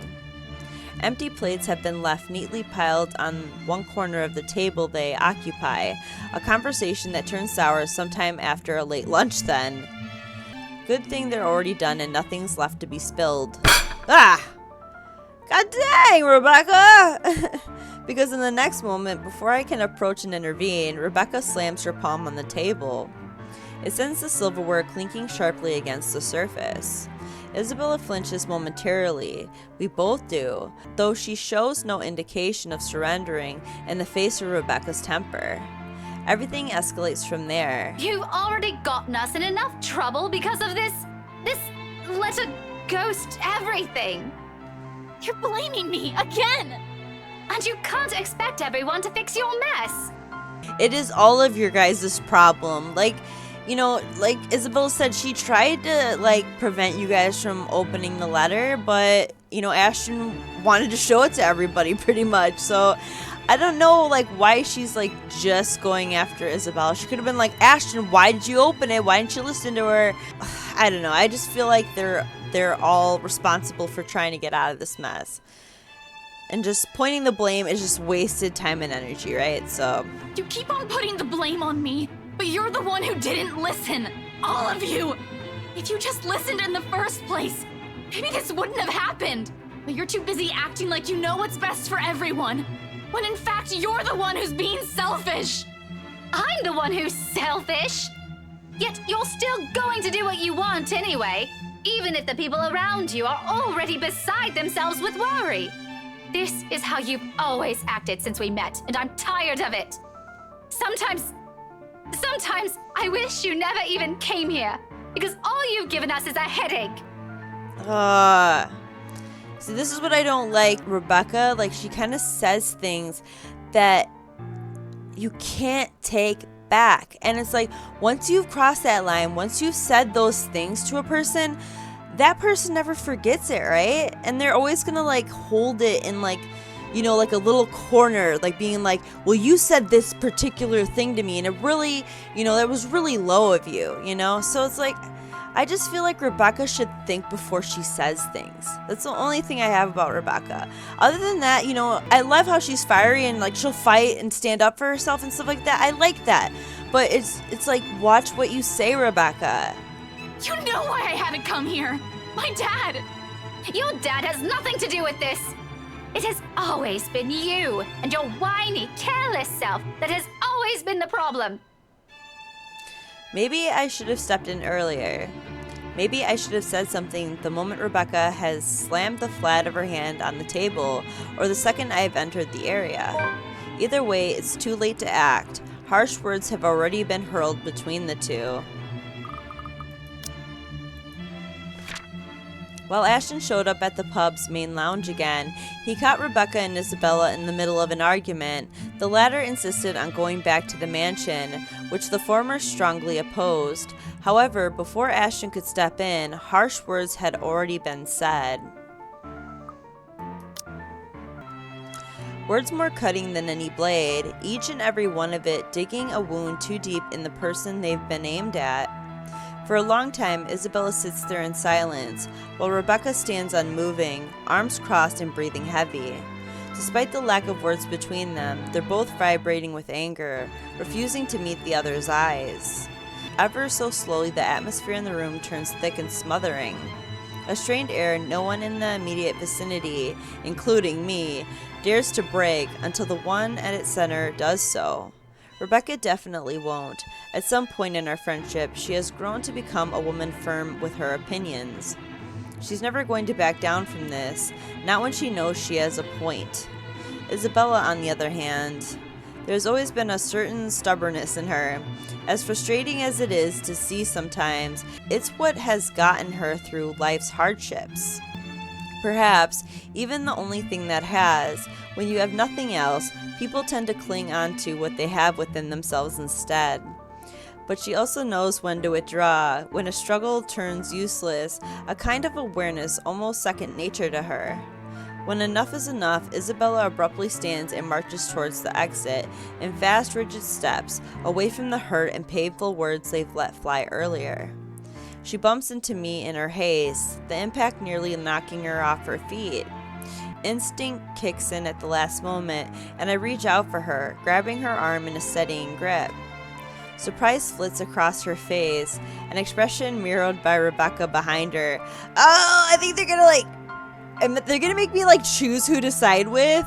Well, I wanted to get Ashton with Isabella this playthrough. I'm gonna be showing Ash's romance with Rebecca too, but yeah, for the first time, I'm going with Isabella. So if they make me choose, I'm choosing Isabella. Neither of them have noticed me. However, that doesn't mean I won't have things to say about this. Exactly, I knew it. Okay, let me save. Oh my god, I'm almost taking up all the save spots. Okay, take Isabella's side. Okay. Ooh, I feel so... Ah! She didn't like that. Ooh, Isabella, girl. Rather than answer, once her shock subsides, she merely averts her gaze and hastily wipes the tears off her cheeks, like she only noticed them in that moment. Then, without another word or even meeting my eyes again, she gently brushes away my hand and runs off, leaving an awkward hush in her wake. Rebecca soon slumps on the chair Isabella has just left, gingerly reaching up to press the bridge of her nose and breathing out a ragged exhale. Arguments like this have always drained both her patience and energy, usually more than her rowdy students do, despite being no stranger to it. It's no excuse for her to say those things, though, and my disapproval must be clear enough on my face. When she finally glances back at me, her exhaustion immediately shifts back to annoyance, her mouth curving down into a tight frown. I cross my arms in response, waiting, a reaction verging on instinctive in the face of her irritation. Regardless of my opinions about this, I don't say anything yet, not until she's the one willing to talk. Another minute passes while we stare each other down, but eventually she breathes out again and relaxes her rigid posture. What do you want, Ash? If you have something to say, just tell me, or I'm going back upstairs. Did you really have to say it like that? Well, how do you want me to answer her? Do you want me to just let her go there and do what she wants? I know you won't be too happy if I did that. That's a low blow, Rebecca. Even for you. We all know she wasn't even planning on staying here this long. There was no need to bring it up if all you wanted to do was stop her. Did you even see how she's acting? She's not a child anymore. Even my students can do better. Becca, she'll listen if you'll just ask her Oh properly. my god, Rebecca. But she's the one that started all of this. Like, she sits here and calls Isabella a child and that she's immature and, oh, I'm worried about you and this and that, but she's the one that started this whole fight, and now she's like, well, you see how she was acting? Like, you're the one that was acting immature, like, fighting and stuff like that in the middle of a park. I know you mean well, and you do have a point, but please be a little more thoughtful next time. Go think about it for a while. By some miracle, the whole discussion ends right there. Rebecca elects to stay silent, or at least, it's how it seems when a minute or two passes and she says nothing. She doesn't look too happy, a rare occurrence when she almost always has something on her mind. Only an uneasy atmosphere hangs in the air when I finally decide to remove myself from the room. She doesn't stop me. Instead, something inexplicable flickers momentarily in her eyes, one that quickly disappears until only a vague notion of it remains in memory. But in that one exchange, I've caught a short, clear glimpse of what has shifted, of what's inevitable. So much has changed throughout the years. We will never be the same person we once were. And if it's for the better, we've yet to know. A lull has descended in the main lounge once I return. G's nowhere to be seen. People continue to trickle outside instead of in, and by the time I get back, only 2 tables remain occupied. Soon these people too will be gone, and the whole place will be devoid of anyone. Frankly, its currently state already lends the place an entirely different vibe. Along with the soothing strum of strings and the steady beat of drums playing overhead, there's a calming sense to this. A far cry from times I've been here before, and perhaps it's for this reason why Isabella has chosen this place to retreat. She sits quietly in the furthest corner of the room, in one of the tables set right beside the windows. She usually keeps the curtains closed around this hour, but a small portion of it has been pulled back, revealing the busy streets outside. The late afternoon light spills right through it, outlining her small form and pooling on the surface of the table where both her arms rest. In her hand, she flips a piece of folded paper, turning it from one side to the other without any purpose. The letter. A small frown creases her forehead while she stares at it, yet there's something oddly tranquil in the picture she has unknowingly painted. Something I can't bring myself to disturb, if only for a few seconds. It's one of those moments again. The rare ones, the ones where she's still too quiet, a complete opposite of her usual self, but it's these that often leave a mark. Not her cheery disposition or her lively attitude, but these short few seconds of wordless silence, when the softest sighs and the slightest movements sing louder. The smallest, minuscule things that tell you about the person and her strength more than any words can express. It's these that carve a vivid memory, no matter how brief it lasts. She glares at me, annoyed, and just like that, all of it melts away. Gone is the stillness, replaced quickly by the teasing and friendly jibes. Back again to what we're used to, what's easy, what's familiar, where every truth we hope to convey regrettably goes unsaid between us. You're going to destroy an important piece of evidence if you keep doing that, Belle. But she's far from angry. A bit upset, maybe? Who wouldn't be? While I do agree with Rebecca, her words still hit below the belt. Regardless, Isabella doesn't seem like she'll start shouting at me, at least compared to every other people I've aggravated, intentional or otherwise. Some light talk may just do the trick and coax her out of this mood. Come on. If you keep staring at the table like that, you're going to bore a hole on it. I really don't want to OG a new table.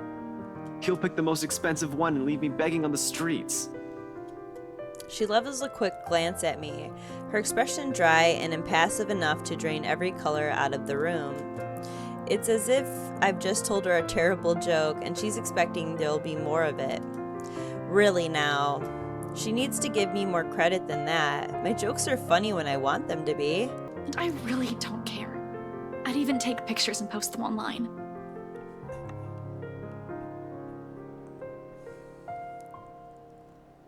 Go away, Ash. I don't want to talk right now. Yet it sounds half-hearted at best. Like what's happening has already sapped every bit of energy in her, and all that's left are the words. Pretty soon, those two will lose their meaning and leave a hollow shell in their wake. It's already unusual to see her like this. Everything has already gone to shit. I'd like at least this one thing to stay normal. So somehow we manage. We continue for the better half of the hour, talking, joking, with her soft, feeble responses and banter that never goes anywhere. But it's enough. In the grand scheme of things, amidst the chaos and death shadowing over us, it's these little inconsequential moments that matter.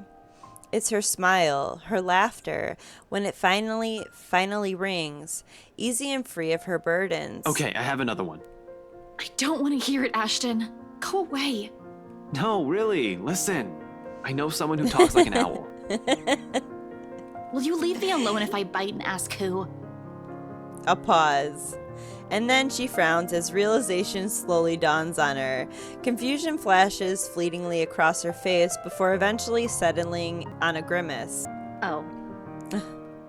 Suddenly, she hugs her arms closer to herself and looks away, perhaps in her best attempts to stay angry. To no avail. In a matter of seconds, her shoulders shake with laughter she's trying to contain. You're awful, and I really hate you. Just leave. I don't know if I made you happy or angry. It's contagious, her mirth. Soon, I'm joining her in it, briefly forgetting every problem that has piled up and continues to weigh down on us. Laughing without reservation or care until only a familiar warmth lingers, once both our amusement ebbs away. Somehow, with her, these things have always come easy. Feeling better? A little. You're still lame. But you're laughing right now. Only because your humor is terrible.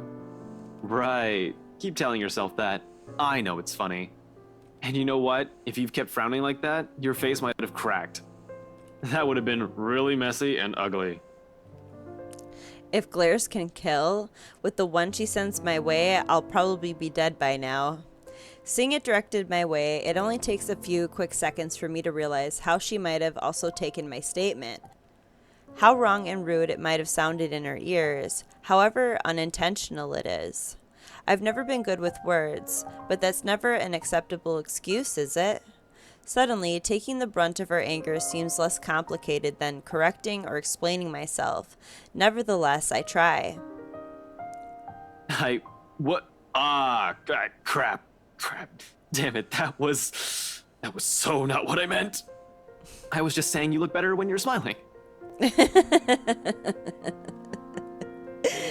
Oh, he's so cute. Her glare doesn't even wane. In fact, I think it intensified, like the brewing storm. In the face of it, under the sharpness of her stare and her annoyance, I do what any person with a good sense of self-preservation does. Keep my mouth shut and shift my attention elsewhere.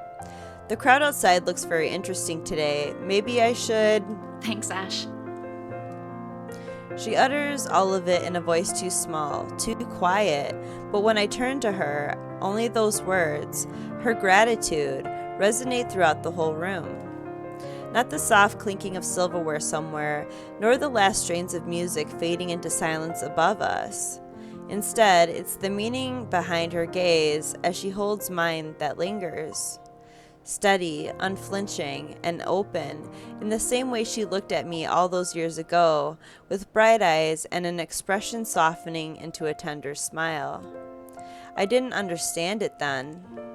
How easy it is for her to wear her heart on her sleeve, how she never shies away from expressing herself, even among people she barely knows. How she can go through everything without losing herself. Now it's almost the hundreds, the thousands that hang unspoken between us. Trivial little things with worth still too big to put into words. Either because it's too early or because there's never really a proper time. For now, though, this'll do. Until the moment itself dwindles. Until reality pulls us back in, reminding us of the things we've set aside in its favor. Isabella, about what happened with Rebecca earlier. I should probably apologize to Becca. I know she only means well. And I said some really bad things. The corners of her mouth quirks up, almost as if she's too ashamed of the things she said. Don't worry, she can be pretty stubborn, but she'll listen, especially to you. You think? Because Zach won't be with us anymore.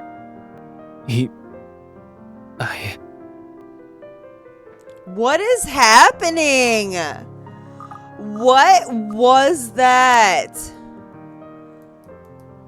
Because Zach won't be with us anymore. What is going on? Can anybody tell me what's happening in my game right now? Like, it's almost like as if something happened to Zach and like this is a completely different story. He's supposed to say you're one of the few people she likes, and he says this. Because Zach won't be with us anymore. What is that? Okay, I am so confused. She won't stay angry for long. I can vouch for it. I am so like blown away. I'm like, what is happening with my game? That one time where he's like, Isabella! And now he's like, Zach won't be with us anymore. She has a point though. Isabella freezes. In an instant, the pleasant air around us dissipates. She shifts her attention back to her hands again, both clenched so tightly that her knuckles visibly pale. I'm sorry, I'm just like, what the hell? I know, Ash. I just thought we'd find something in there. That if I go back, we'll get the answers we need. I found the letter there, so maybe, right? It's not that I don't agree with her. Hell, I've been considering the same thing. It's the only lead we have after all. But Rebecca also has a point, and I will always agree with, no matter how desperate I am. It's not going to be a simple walk in the park. Who knows what we might find in there? If she comes with me, I won't be able to guarantee her safety. She'll be in even greater danger. Hence, alone. Exactly as I have told Zach. If there's a need to go back to that accursed place, I'm doing it on my own. Whether or not for the rest of them agree with this plan is inconsequential. Their well-being is my top priority, and I'm not just about to drag them in there with me. So I tell her as much, despite the determination and desperation in her eyes. Anything to keep her safe.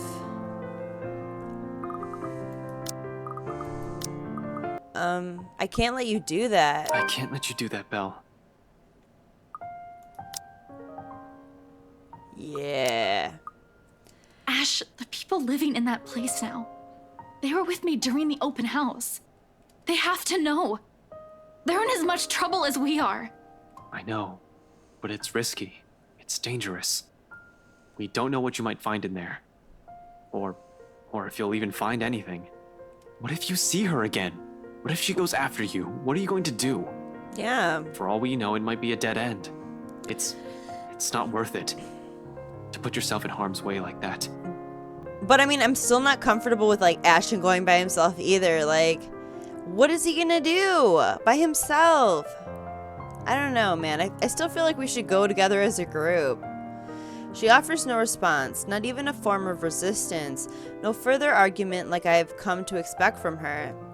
Uncharacteristic. Just a silence that stretches far too thin, till the air in the whole room grows heavy.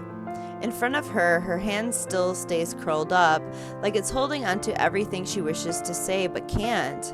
I like to think that, yes, to some extent, she understands. Even if she does not entirely agree with me, the dilemma's clear in her. Otherwise, her scowl wouldn't have a deeper set to it, her lips wouldn't be pressed in a thin line, or her hand would no longer be balled into fists. She would have pushed that argument.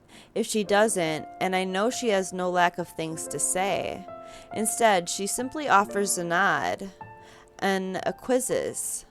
And in that moment of boldness, perhaps insolence, I reach out for her, taking her clenched fists in mine and drawing them closer to me. She sucks in a breath, soft and sharp, but doesn't say anything, merely watches as both my hands cradle hers. Cautious, mindful, as if it's the most precious things I've held. Then again, maybe it is. Along with everything I've yet to convey. Stop that. Surprisingly, although the gesture has startled her, she yields, allows a touch that is far too familiar and more than I'm willing to give most. You're going to hurt yourself if you keep doing that. Gently, I unfurl her fingers, flattening out each digit against my palms. Aww. Her nails have already created small dents on her skin. From how tightly she has held it close, a little more and she would have drawn blood. Deep as it is, smoothing a thumb over the tiny marks does nothing.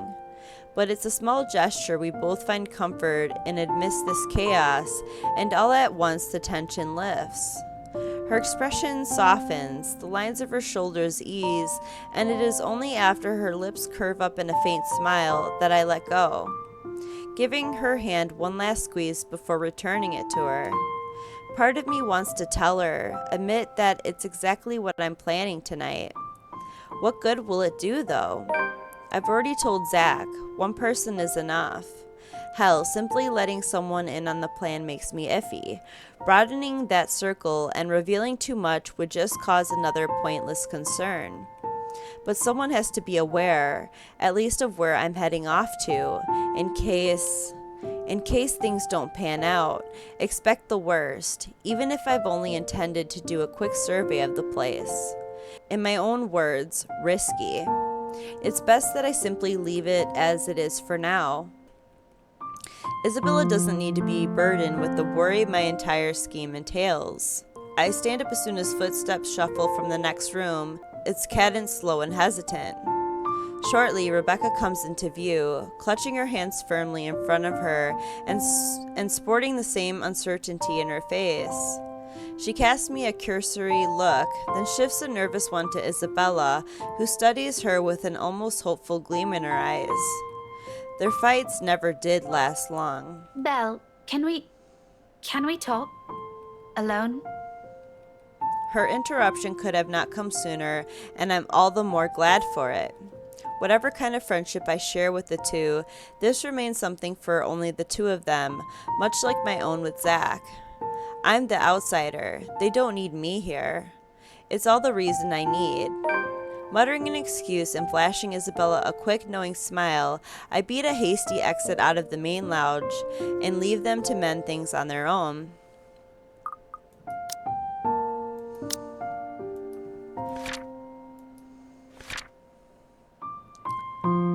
After scolding Rebecca for her harsh tone, a concerned Ashton followed after Isabella. He found her alone in a corner of the lounge, upset. Despite agreeing with her, he gently explained why going back wouldn't be a good idea. Thankfully, she eventually acquiesced. Aw, they're holding hands. That's so cute. Before Isabella can say what she's been mulling over, before the last imploring glance she directs my way forces me to change my mind, it's another lasting image that firmly etches itself in my memory, one that spurs the conscience, among other things. I just hope I won't regret what I've chosen for myself tonight. In the evening, Galaway Shawl's Monday night crowd, although small and barely occupies a quarter of the whole pub, provides ample enough cover for anyone who wishes to leave the place unnoticed. Just exactly what I need tonight, with the lively music and chatter, slipping out, mostly unseen, becomes a piece of cake. Without much trouble, soon enough, I find myself standing outside, under the chilly Luxborn night. A gust of wind picks up shortly after I step out, carrying the telltale smell of an impending rain. I'll give it about an hour or two before it starts. From the looks of it, tonight will be another downpour, maybe even stronger than the one we've had this morning. On instinct, I hunch further into my jacket, hugging its thick material closer to my body while I weave my way through the lines of empty cars in the parking lot. The letter crinkles in my pocket with each step I take, though I pay it no mind as I hurry towards my car. I've nicked it minutes ago from Isabella's belongings on my way out. If this is all connected, I need this damn piece of paper with me. However, ridiculous as it sounds, I'm quite sure it won't be missed either, but I can't waste time here and wait for her to find out, can I? 4 hours is all I'm giving myself to get this done. 3 if I'm inclined to go by the rules Z-Man set. But when have I ever? Regardless of how generous that is, each second's just as important as the next. So I hurry, one footstep over the other, echoing, as I make a beeline for my car. But as with every plan, problems crop up at the last second. It's practically a universal rule. And it does, in the form of a long figure waiting for me next to my car. Oh, it's Rebecca. Rebecca turns just as I near. The corners of her mouth twitching up in a wry smile, she offers no greeting except for the slight tilt of her head. Even as my pace slows and I look at her with all the unvoiced questions in my eyes, she remains wordless, merely throwing her head back and shifting her attention up at the starless sky when I come up to stand beside her.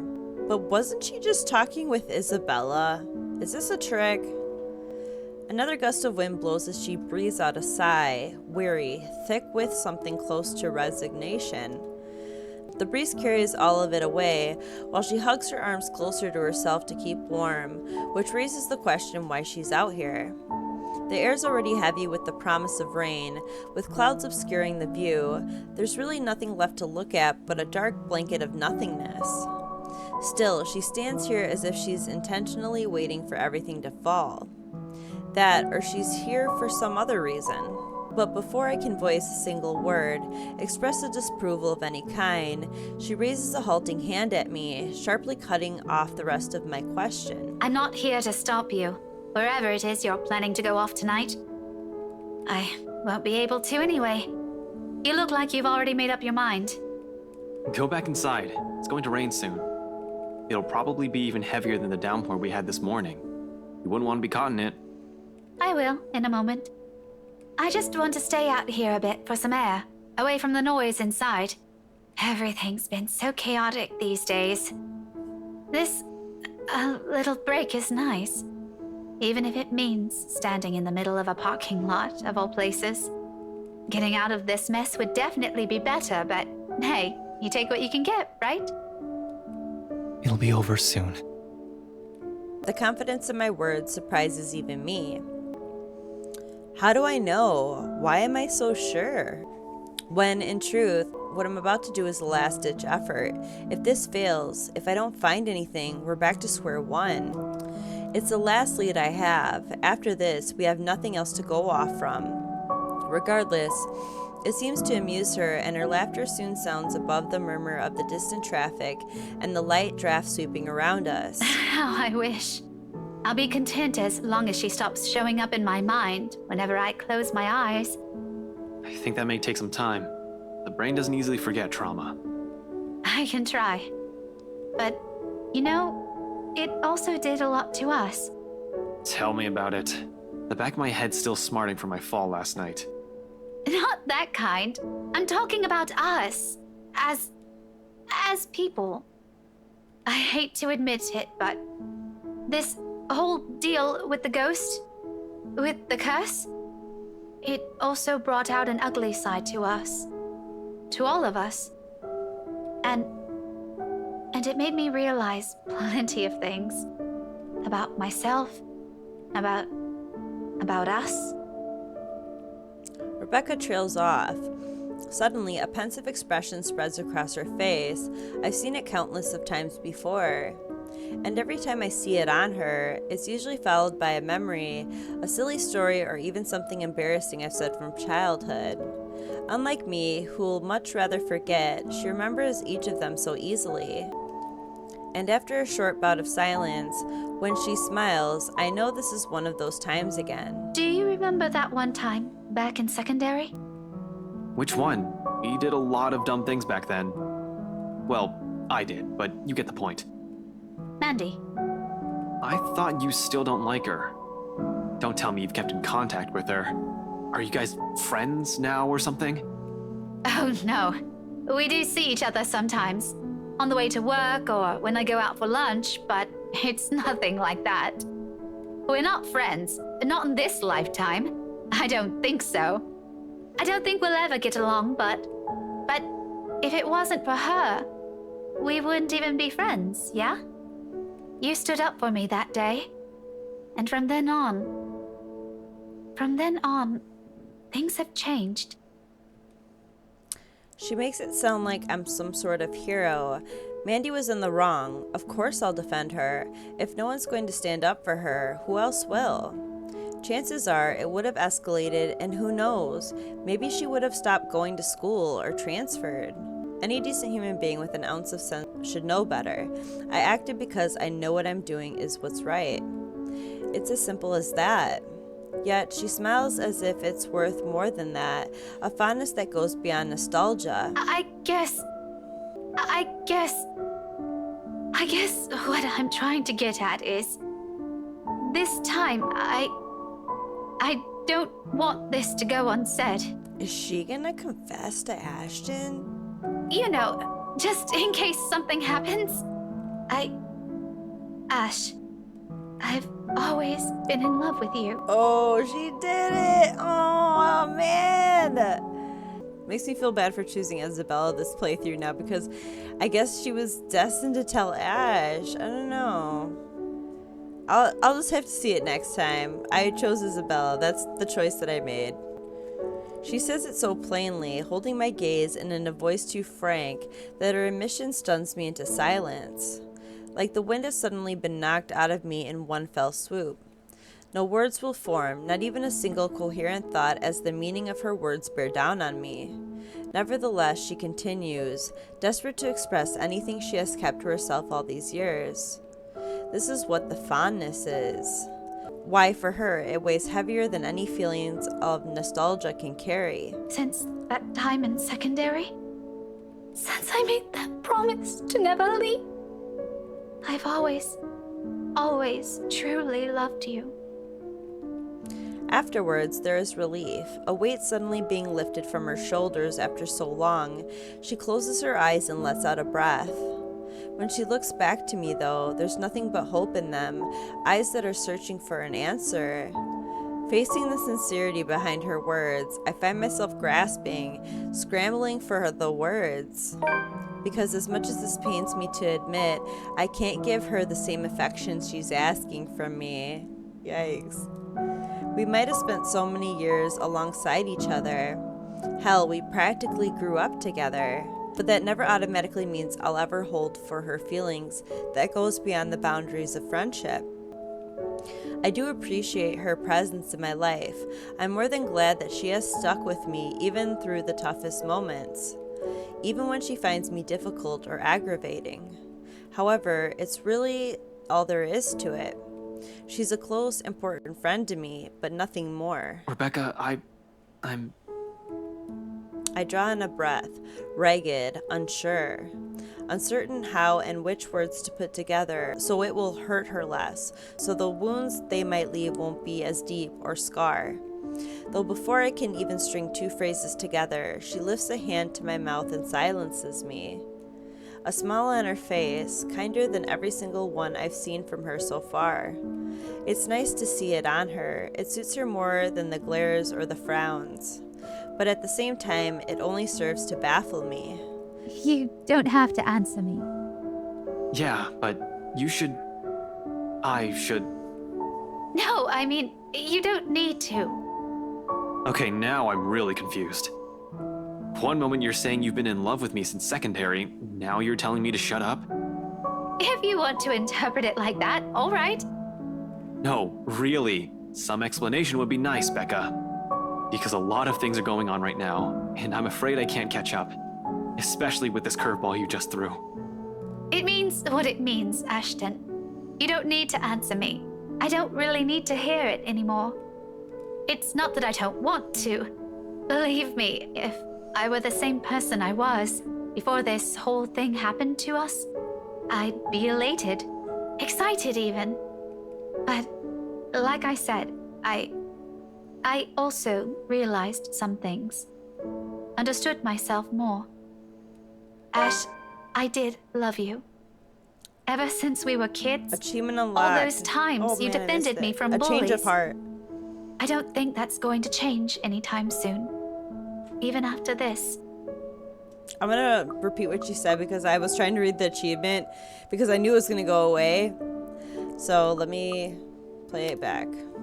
Ash, I did love you. Ever since we were kids, all those times you defended me from bullies. I don't think that's going to change anytime soon. Even after this. But at the end of the day, once you take a closer look at everything, it also turned me into a really selfish person. When you think about it, maybe the Ashton I loved isn't the one standing in front of me right now. Maybe all this time, I'm still clinging on to that aloof kid I met 17 years ago.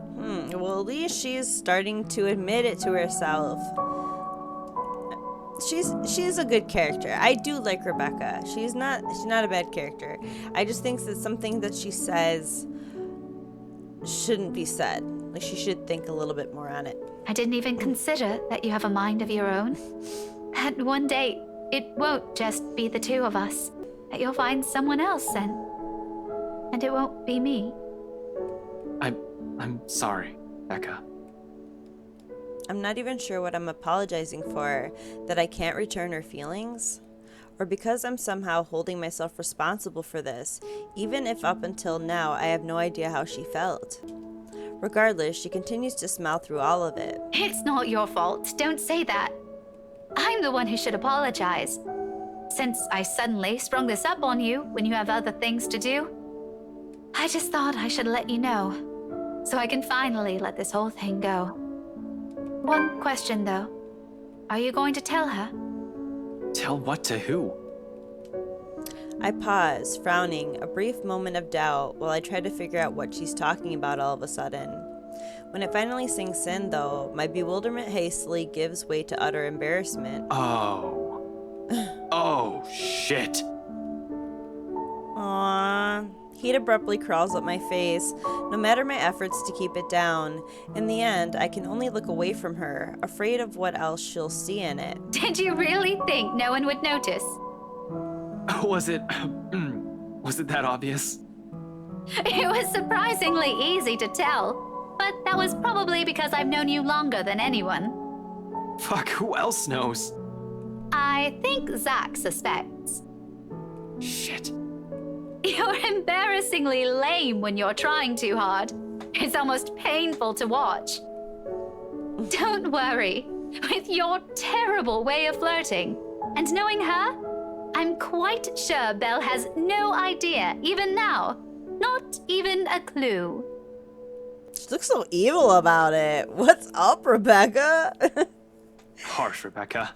Really harsh. I could use a vote of confidence, you know. Stop doing that face, girl. She laughs, loud, the kind that's free of any burden, ringing above the wind, slowly picking up as the storm cloud approach. With it, however, the awkward atmosphere lifts. At last, there's only that camaraderie we've shared since meeting in that classroom 17 years ago. I'm serious, though. Tell her. And if you ever make her cry, I'll hit you with every damn history book I have on my shelf. Clear? Noted, ma'am. Anyway, thanks for hearing me out. I won't keep you long. I know you have things to do. Just promise me you'll be careful, all right? She doesn't wait for an answer. Instead, she gives me a push, with the force only heavy enough to throw me off balance. Caught unawares by the gesture, for a few moments, I fight for purchase against my car's trunk, bracing my hand on its smooth surface. When I look up, with a string of reprimands ready at the tip of my tongue, Rebecca's already halfway through the parking lot.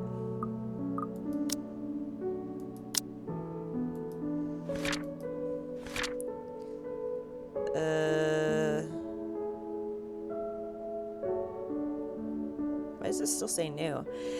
Ashton left for the mansion at nightfall, but when he got to his car, he found Rebecca waiting for him.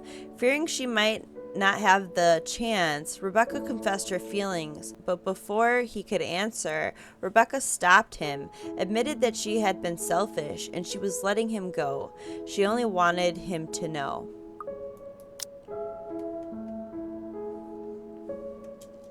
There's a small skip in her steps while the breeze carries the light tune she's whistling. On a whim, I let its notes be the last thing I commit to memory before slipping inside my car and driving off. It sounds like a new beginning, more than anything. Another reason to be optimistic. Within 10 minutes, I'm driving out of Luxbourne and heading straight for Ansem Village. In the distance, flashes of lightning light up the horizon, white and sharp against the black curtain of the night. Thunder threatens with a rumble, seconds later, echoing long across the sky. And with one last roar, the skies open in earnest. November 1st, Tuesday. Whoa, did we skip Halloween? Hold on. Oh no, this all happened on Halloween, all the fighting. Oh my god, we're on November 1st, the last day of the timeline. The rain fall in fast, steady sheets, creating shallow puddles on the dirt path, drenching everything the ice can reach. Despite having grown up in the city, I still despise the rain. Living here doesn't mean I have to like it. Lucky me, I reached the mansion before the downpour has turned torrential. The long slog from Ansem Village by foot has already been made difficult by the light drizzle and biting winds buffeting against my body every few seconds. By the time I found cover under the trees lining the vicinity of the mansion, my shoulders are already drenched. My hair is also sticking against my skin and out in every possible direction. Thankfully, the letter, taser, and gun I brought with me has remained relatively dry. That's the most important thing. However, those are the least of my problems at the moment. Sometime after the housewarming party, Scumbag, Wright, has suddenly grown a brain and tightened the security around the mansion. A guard is now stationed in every possible point of entry, the main entryway, the back door leading to the kitchens. Hell, it's almost a miracle no one has spotted me once I entered the property, although that's probably because I've kept close to the forest. While I can always create a clever way in for myself under this deluge, it'll be difficult to do so without making much noise or leaving tracks. I don't really have the luxury either, do I? Considering how off this place feels since I've stepped in the property and the mansion came into view, every light is off. Even with the security personnel on patrol outside, the whole house itself, it feels empty, eerie, too quiet. Dude, I hope everyone's not dead in there. Normally, I'll pass it off as some kind of power outage because of the storm. It's not a far-off conclusion when this place is almost in the middle of nowhere. However, something just feels wrong. Something happened here. Or about to. It's the sole reason why I haven't done anything yet. Simply observing, watching, listening, for anything. I might be pressed for time, but I'm not a careless idiot. Although I need a way in, desperately so, moving without thinking will not only endanger me. With so many unknown variables and what we're dealing with, I also have to act on the assumption that someone is always in danger, especially in this place. I can't act impetuously. As much as I hate Wright, I'm not about to cause his death because of one thoughtless action. If there's a place he deserves to be at, it's in prison, not a morgue.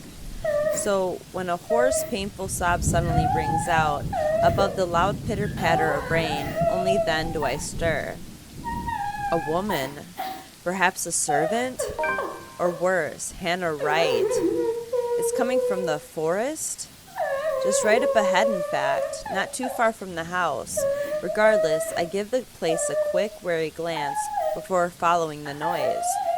Carefully, keeping to the shadows, one cautious step after another. Louder and louder it goes as I near. Ugh! Until it abruptly turns into a loud, desperate, anguished cry. I break into a run. One nervous hand, ready on the gun holstered at my hip, and the other raised for balance as I scurry across the dense understory. Dead leaves crunch under my shoes, but I pay it no mind. There's only the voice, the woman, and nothing. Abruptly, it all stops, and I am met with a sudden hush. Blank. Empty. Almost deafening in its stillness, even with my labored breathing and pounding heartbeats against my ears. Behind me, another branch breaks, and... Help me.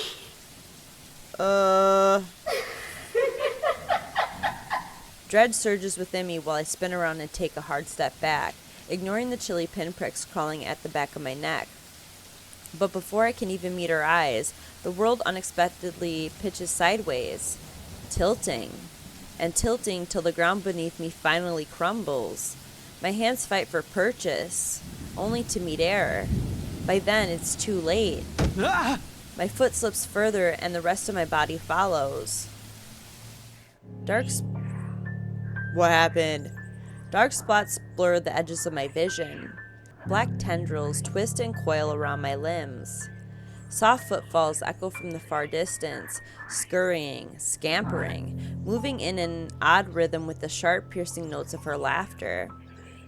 But more than that are the voices, lacing venom inside every crevice in my head. Murmurs that jeer, scoff, and deride. Over. It's because you didn't listen. And over. It's all your fault. And over again. Why won't you believe me? A reminder of what I failed to do and who I failed. What I'm trying to desperately fix. A scream threatens to burst, but my throat closes off. Ever so slowly, a chill seeps into every nerve in my body, washing away every sensation in me, apart from one. There is only fear. Once again, her laughter echoes, a sound both bitter and unforgiving. It is the last thing I hear before she reaches for me. The ground trembles. The world slows to a stop. We're in the cells where Marianne was at. How did we get in here? Oh, half darkness greets me when my eyes finally snap open, the soft patter of dripping water somewhere spurring my consciousness further. The storm had started in earnest when Ashton arrived at the mansion. While trying to find a way in, the detective noticed the eerie silence that had enveloped the place. Something was wrong inside, but before he could figure it out, the sobs of a woman suddenly echoed. For a few short moments I remained still, blinking away the dizziness, allowing my vision to adjust to the lack of light, and my breathing to even out first, before pushing myself up onto one arm and attempting to stand. Turning alone is a struggle on its own. An inch of movement sends a stab of sharp pain right up to my arms and my back, giving me another pause. Shit. I hope I didn't break anything. Fuck. There doesn't seem to be any inquiry or major fracture, although the whole of my back does feel sore and raw. Probably from where I skidded down prior to landing myself here. Hold on, I want to see where we are on the branching tree.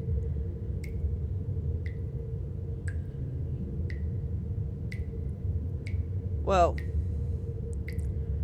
Damn, we're like a little after halfway in his chapter. Damn, his is so long. I've already spent like 2 episodes on his chapter alone.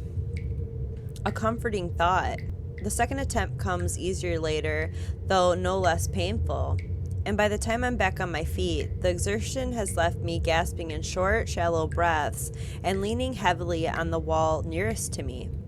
Behind me, a light draft blows in from where I've fallen in, coming in short, sharp bursts into what's apparently an underground tunnel and brings in the fresh, earthy smell of rain from the topside. Regardless, it fails to mask the old, musty scent of the place, a mixture of mold, mildew, dust, grease, and something distinctly foul, like death. More worrisome than the putrid, festering smell, however, are the cells that line both sides of the tunnel. Under the dim light, I can barely make out what's inside on some of them, but I already have a few ideas, all of which I refuse to delve into at the moment. Knowing how long this mansion has stood, somehow, no matter how unexpected finding the existence of this place is, it isn't too surprising. I wonder if Scumbag knows about this. Probably not, unless he's also the kind of person who takes joy in inflicting this kind of suffering on others.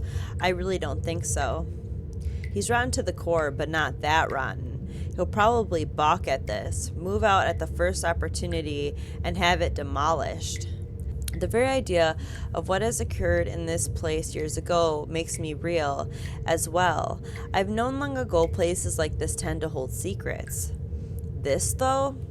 If this is just the tip of the iceberg, I fear what I may discover in the mansion itself and the tale behind that fucking letter. But fear is inconsequential. As unpleasant as the sight of this is, this place might also be the only way for me to get inside unnoticed. Sighing and taking one last gulp of clean air, I push away from the wall and delve deeper into the passage. Let's just hope it'll be smooth sailing from here on. Turns out that alone is too much to ask for this early.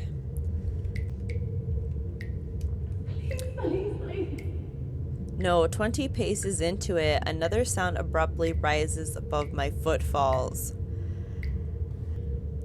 But I'm going to end this episode right here. Sorry to leave you guys on a cliffhanger, but yeah, it's been 3 hours and it's getting late, so we're like halfway, a little bit more than halfway into Ashton's chapter. We're finally at the mansion. We've done the fighting, we've done the investigating, so we're just gonna have to see what happens to Ashton in the next episode. So share the content if you're enjoying my playthrough of the letter so far. Please leave a like, let me know what you guys think down in the comments, and make sure to subscribe and click that bell button so you know when I upload the next episode of the letter. Thank you guys so much for watching. Have a good night. Bye.